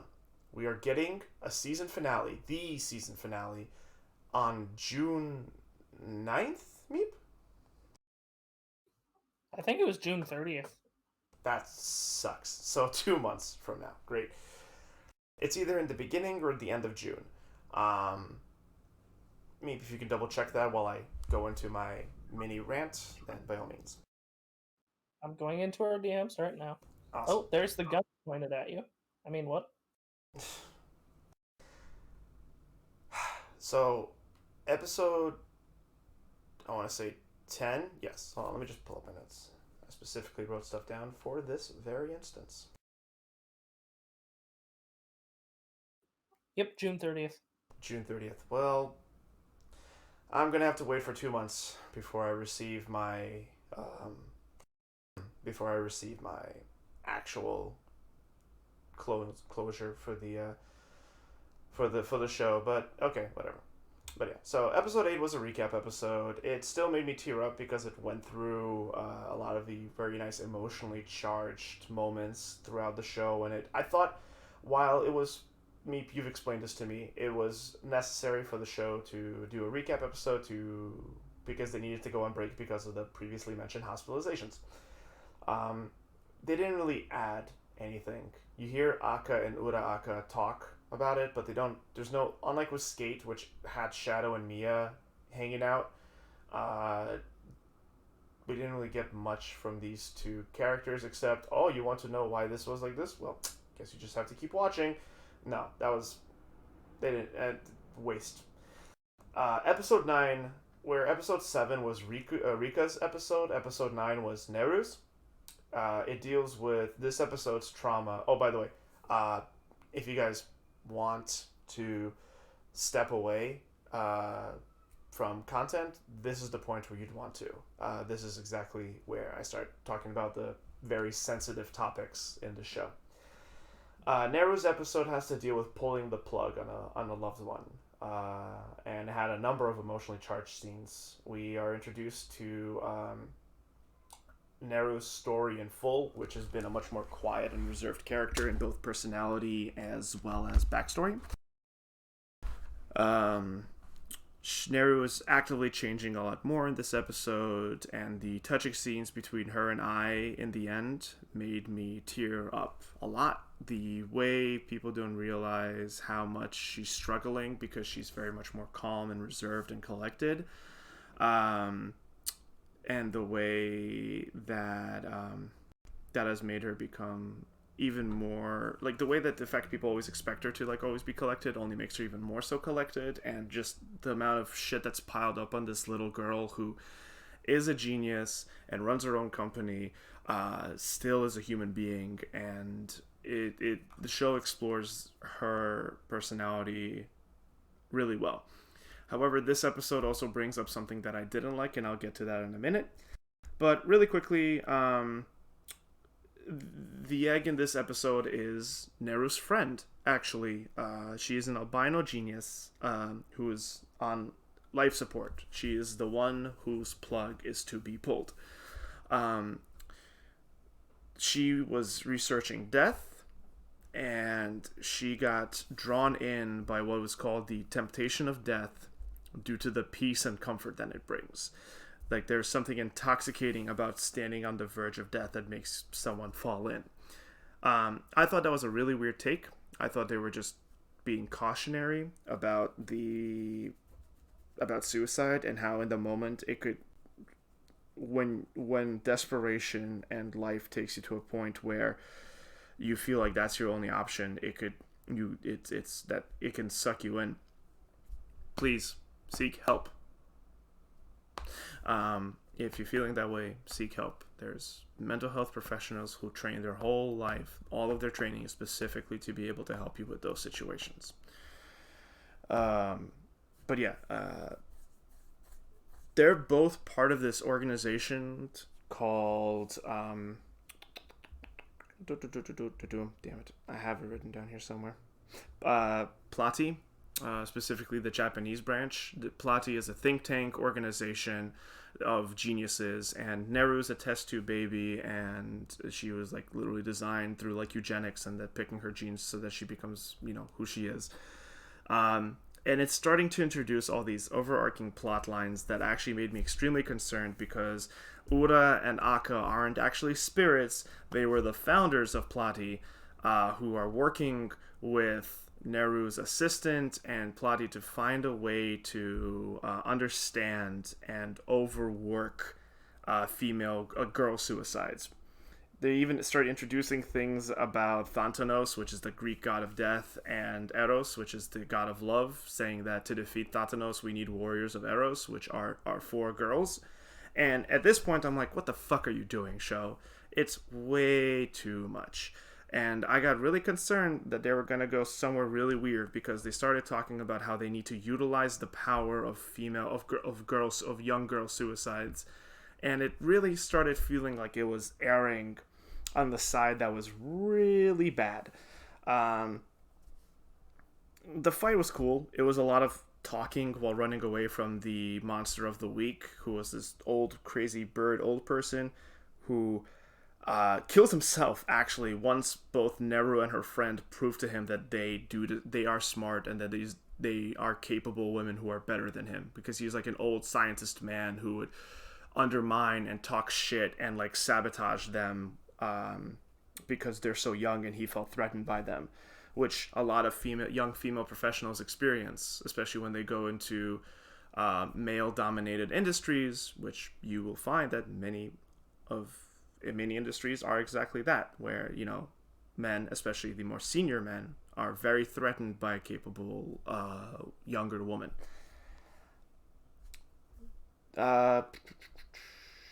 That's about this episode. Massively concerning plot, like, but damn good emotional scenes and character expressions as always.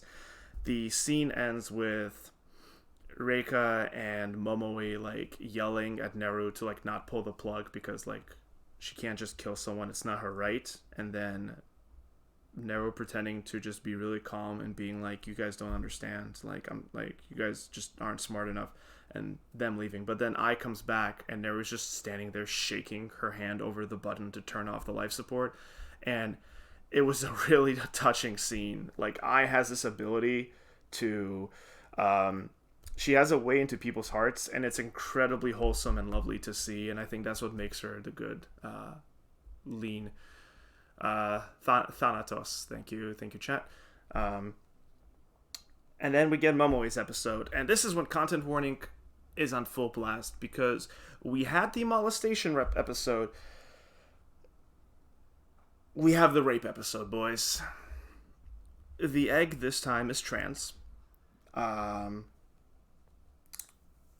Actually, I'm going to start off with the opening scene. It's Momoe's episode. Momoe just wants to be loved by someone that she loves. Heck, even just liked by someone that she likes. Because what we happen in the episode is that she goes on a date because she finally gets asked out by a guy. But the guy actually thought that she was a boy, and he turns her down.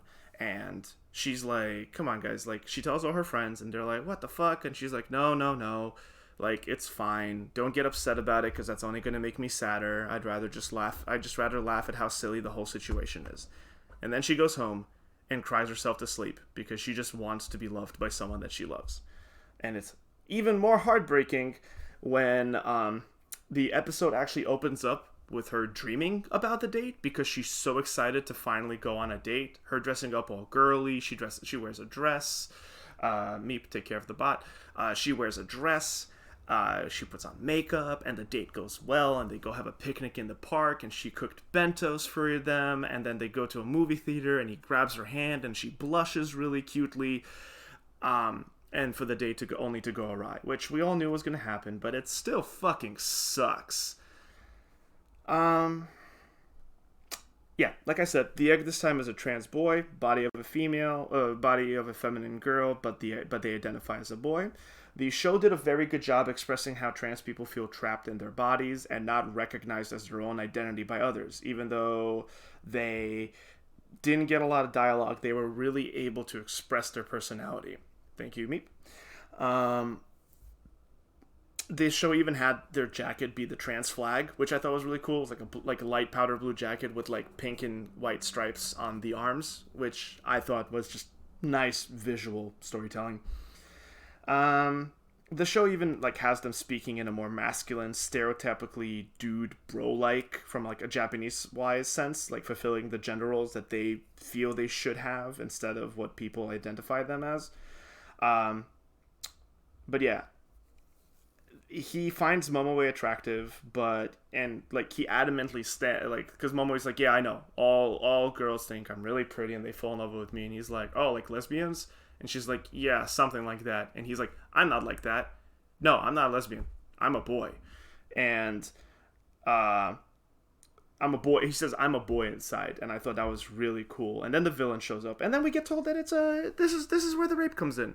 Because the villain of the week is their kendo instructor, who they felt really safe and vulnerable with, so they came out to them first. And what the kendo instructor did was push them down and rape them to prove to them that they are a girl and that someone as cute as them can't ever be a boy. And that is heartbreaking. And that's what drove them to suicide. On top of which, they became pregnant, which, to the show's credit, they didn't linger on that. At that point, Momo is like, you don't have to say anymore. I got you. And the monster is defeated. And it's fucked, man. It's super fucked.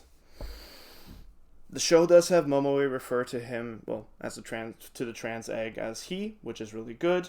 I really appreciate the show using the pronouns, the appropriate pronouns. Good to see that really becoming a thing in Japan, or like seeing that be done in anime, especially in Japan. And amazing facial expressions of just disgust and rage from Momoe towards the villain as well. Regardless, the rest of the episodes, beside I finally confronting the teacher about her friend's death, gets darker. Like, darker, fucked up darker. Momoe saves her friend, saving the trans boy, saving the trans egg. Momoe has saved enough eggs to save her friend Haruka. And there is this really cheesy fanfare with like a shower curtain. And Haruka is then, ta-da, like 3, 2, 1, party popper sounds. And then Haruka's there. She comes out. She goes to give Momoe a hug. And then she turns to dust, like a ghost. We have a character who we don't know, but is called Hyphen come out, who is this schoolgirl body, but with the face of a physical butterfly, and the body is the mouth, the wings are the face, and I'm just gonna read my notes. Haruka disappears. Hyphen comes out, tells her that her friend is saved, but now Momoe has to die. There is something about Eros and Tantanos in this as well from the two spirits. Okay, I already mentioned that. Yeah, she kills Panic, Momoe's crocodile familiar, and starts eating him alive in front of Momoe, and then grabs Momoe and forces her to eat her pet's flesh raw. It's super fucked. Momoe is not okay. Momoe does not sleep from that point on. She is broken. In the next episode, the same thing happens to Rika, and it's not okay. I'm confused. So Momoe, he kills Momoe. So hold on. So Momoe's friend is saved. Is she alive or is she dead? It's never confirmed. It's very strange.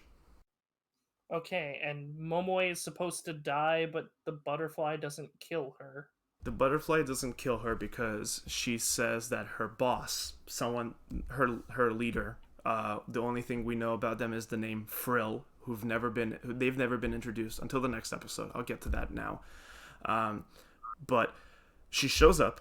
She's like, congratulations, you did it. Your friend is saved, but now you have to die. And then she kills Panic because Panic jumps at her and to defend Momoe. And she's like, well, I killed your pet. Like, I killed your friend here, so I'll say that's a fair trade. You get to live this time. But if you come into the egg world again, into this world, I will kill you. Death has called for you. It's just the scene with...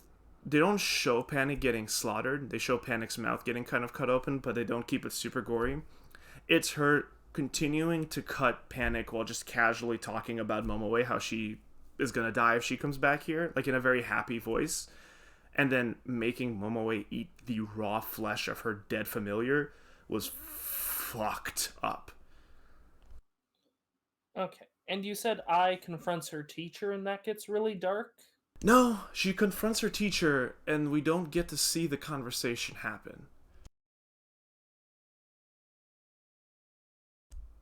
She does come out that she has feelings for her teacher. That does get confirmed.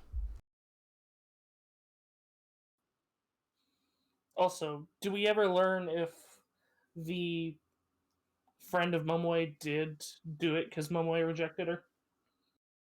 I think, yeah, throughout the show, it's kind of talked about multiple times to the point where it's like, yeah, she fell in love with Momoe. Momoe rejected her, and she just couldn't handle being rejected after coming out, and I think that's what drove her to suicide.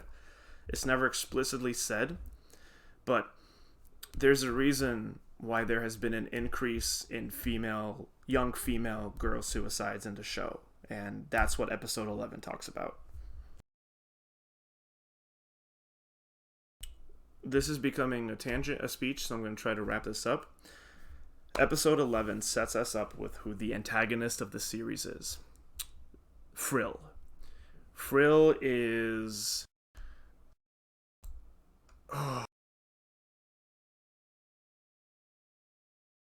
Aka and Ura are two men. They founded Plessy, whatever the fuck the stupid organization is called, Plati. And they were developing an AI program, the most advanced AI program for the Japanese government, and they lived in a small apartment together that they eventually got together. It was a gay relationship that was never explicitly said. I'm pretty sure they even slept in different beds. It was strange. Eventually, they got really lonely, and they decided to test their AI potential by building themselves a daughter. From a scene that even not just the colors, but the animation style also like changed a little bit to the point where it really felt like a 90s anime. Like I'll post stills later. It gave me strong 90s anime vibes. Subtle, but just everything about it. And the girl's name is Frill. She chose her own name, and she was designed to be extremely cute with both the traits and the flaws that fathers would love. You know, she was very happy, go lucky, jovial, joking, animated, very excitable, affectionate, but also, you know, pouty, a little bit possessive, like, you know, mischievous. It was, and she's adorable. She's utterly,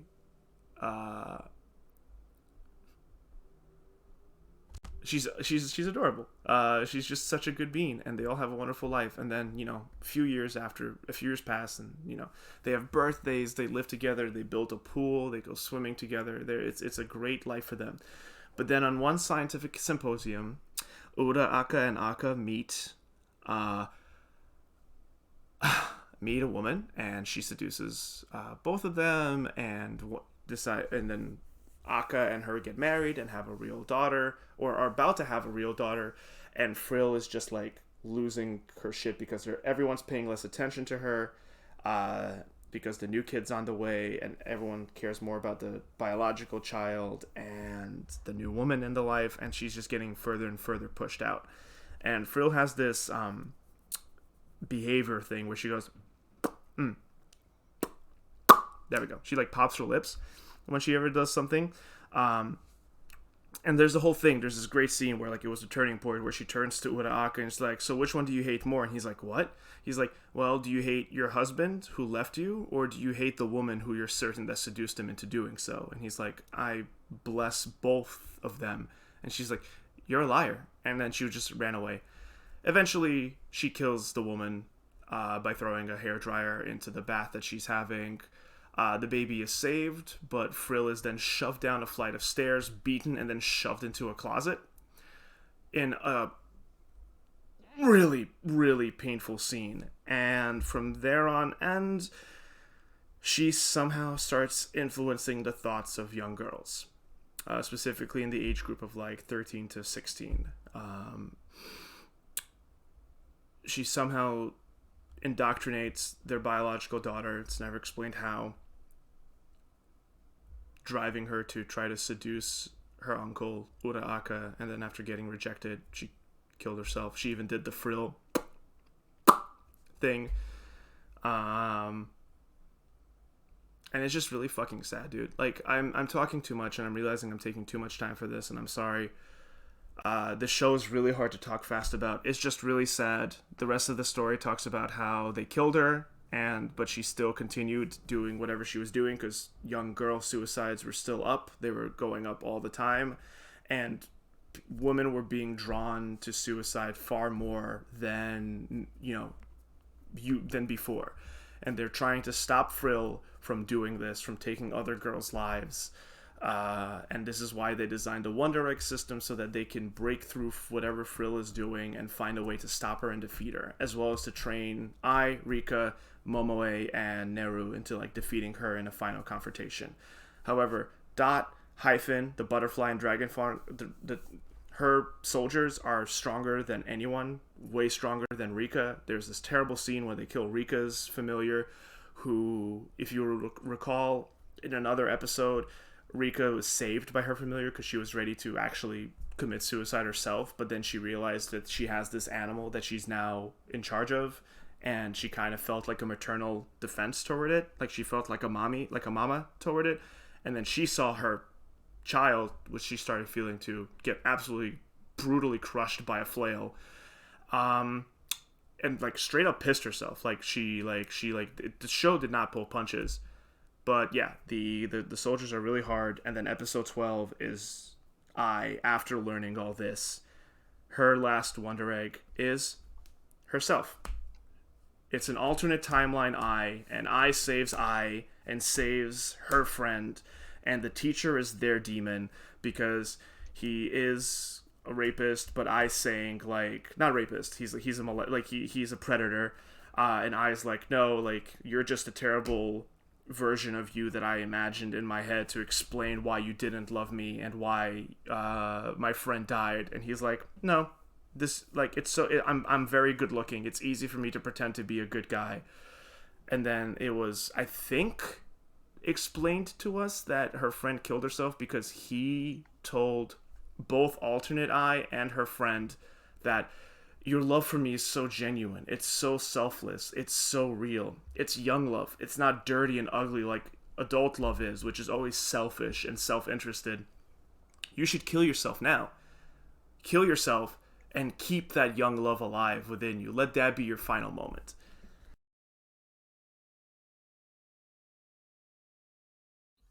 So the teacher is a bad guy. Got it. I think so. It's not. Yeah, I mean, if we follow the theory of every other Wonder Egg, then yes, he is a bad guy. We won't know until June 30th. Well, you won't know until June 30th. Yep. Anyway, thank you guys for letting me talk about this. This show is incredible. I feel like I'm not doing it justice. This show has a tendency of just page after page. However, I would recommend watching episode 12 because I don't know what happened. The cutting of the angles, it went really abstract. It's like people broke through the sky to reconnect with each other through a pool. Like, it went full art house, just bruh. And honestly, I would be marrying Wonder Egg Priority, but I just feel like that's not fair to do when the show hasn't concluded itself. I think this show is incredible. I think this show is going to be talked about for years to come. I am very curious to see how it ends, because it could still fuck it up. But yeah, that's it. The next episode is just going to be a flash forward to when they're adults, traumatized by everything that's happened. I mean, they're kind of like how Steven Universe Next was handled. Wonder Egg Next. Well, with that, if I don't think we have anything else to say about it. Yeah, do you guys have questions for me about the show? If not, we can move on. Nah, not really. It's all the questions I had were answered. I'm actually, though I will say, I'm surprised Momoe ended up being straight. I figured it was going to go the route that a lot of anime do, where the tomboyish girls end up being, the ones that go after the girls. And not there's anything wrong with that. I'm surprised. It's a surprise that didn't happen. I'm not happy one way or another. It's all about how the show handles things. It's surprising. Yeah, I can't tell if she's bi. Oh, by the way, there was one cute scene where her first kiss happened, where the all the other Wonder Eggs that she saved were girls, and like, oh, I'm in love with you now. And Momo was like, yeah, I know. Take care and rest, like, go in peace. But the trans Wonder Egg, the guy, he straight up leaned in and kissed her before disappearing, and Momoe just blushed and panicked. So that was cute. Yeah, I don't know if Momoe is bi or straight, but she's definitely not gay. Well, with that, let's move on to our fifth of the shows for our retrospective. Can you guess what show it is?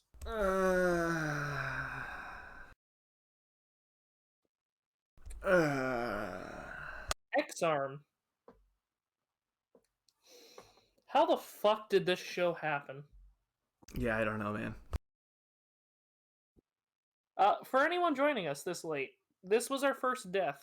We killed this show first when it had 2 episodes.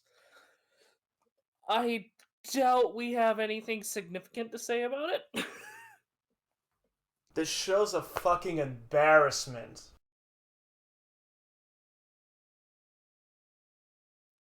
Yeah. Time and at least $3 went into this show. I can't even say money went into it because almost all the assets they used, especially the fire assets, were free assets. Fucking our audio editor found them 5 minutes looking through one of his editing programs. Found the exact ones. Like, they didn't even try.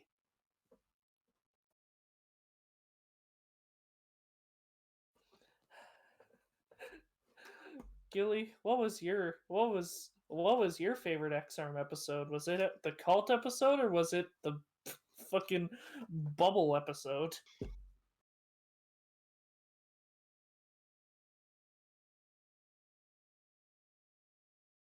I don't really have anything to say about that, about X-Arm at all. Same, I'm just trying to milk this so it's not hard for me to find the timestamp for it. Trying to get at least 5 minutes. We're at 1 minute and 40 seconds. I'm struggling. Like, holy fuck. The second episode was just so boring. The first episode, you can point and laugh for like 5 minutes until you go, oh dear God, this is real. Yeah.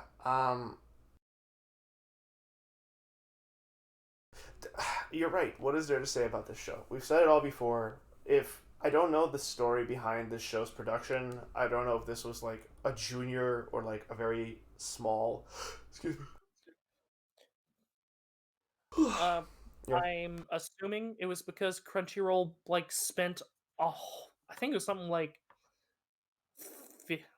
I don't know the exact number, but it was in the millions. They spent a lot of money on a new studio, and it was right before they got purchased by Sony.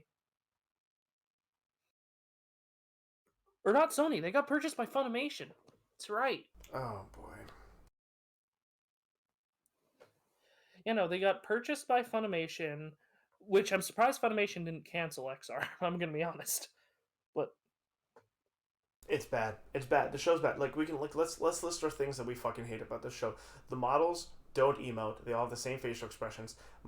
Half of them don't have their mouths done. Like it's just the same color as the cheek on the inside. The kiss was flashed out, which I looked through our screen caps and I just chose to use this as the screen cap because just fucking look at this garbage. The show is fucking butt ugly. The animation and CG is so bad. Ruby was better in like season 1, episode 1. What else is there to say? Everyone they looks took at all you. Sorry, go on. they took the ecchi out of an ecchi manga.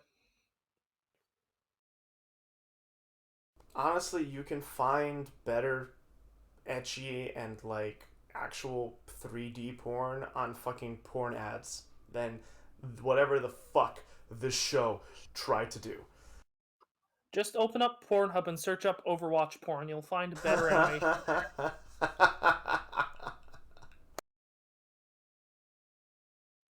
Hell, The I have internet is I really, really great for porn. I have better 3D porn that you can make on a fucking product that's like $40. It's Oh yeah, thanks, Death Reality. Do you remember how this show said it was going to be a war on all 3D anime? yeah, classifies as a war crime. Mom, can we get Ruby while we're out? No, we have Ruby at home. The Ruby at home. Ruby at home. All right, we stretched it to 5 minutes. Are we ready? This show I'm stuttering because I genuinely like I'm not playing like okay. Let's all jokes aside. I don't understand how this was released. I genuinely don't understand how people looked at this and said, this is okay. Like, whoever the executive producer or the person who okayed this, who greenlit this, was like, believe that no publicity is, bad publicity is, no publicity is bad publicity. Fucking, I would never touch anything by this studio until I hear that they released something good. I would never watch anything like this ever again. This is an embarrassment. And unless that this show was like done by a tiny team that was given a project way too big for them or beyond their skill set and experience or was worked like we discussed to near death by the Japanese anime machine, which there is no excuse for this show being what it is. I think it's a combination of that and Crunchyroll trying to shit something out to get money after they spent it all on their new studio. Well, congratulations, Crunchyroll. You've lost money. They something similar happened with another show of theirs that got canceled, High Guardian Spice. It was essentially a show about inclusivity, and it was like and that's good. It was a good idea, but they handled it so poorly, and it eventually got canceled. So I think one of the telltale signs was that they were only hiring they one of the things was that they were hiring only I think it was only white women they were hiring. They didn't hire anyone else on the team. Like because that was one of the big things that people are talking about is okay, you're making a show about inclusivity, but you're only letting one gender and one race work on this show. Okay. Can't see me, but my eyebrows cocked. This seems like silliness. Yeah. You sure about that? That seems High real. Guardian. Let me look and see if I can find it on High Guard, like anything on High Guardian Spice, because I remember it had really troubled production. There was a lot of shit that was going around it. Because this is by the same people that like this story was covered by the same people that originally covered X Arm before I even knew what X Arm was.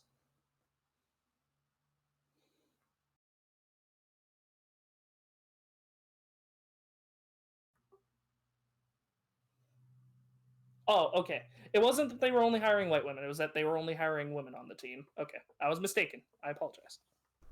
I'm glad you checked that. Be careful with those kind of statements, because that's how misinformation and flame wars begin. Although, still, the point does stand that they're making a show about inclusivity, but they were actively cutting out a section of people. But Those politics don't matter to me. Just bring people who are good at what they do. But regardless, yeah, this shows some people. I know for a fact that there are people out there who enjoyed this ironically. I couldn't. oh shit! Apparently, High Guardian Spice is getting picked up again for 2022. That's Okay. weird. Okay, it most Shall of the we stuff go I'm from one seeing now CGN? Sorry, go at ahead. it is like it being picked up again for 2022. I was just saying, most of the stuff I'm seeing about it again is it being picked up by a different team for 2022. Yeah, I got you. Yeah. Gilly, any last stab you want to take at this corpse? I talk about this, the more sad I feel. So no. Fuck you, X-Arm. Goodbye. Another show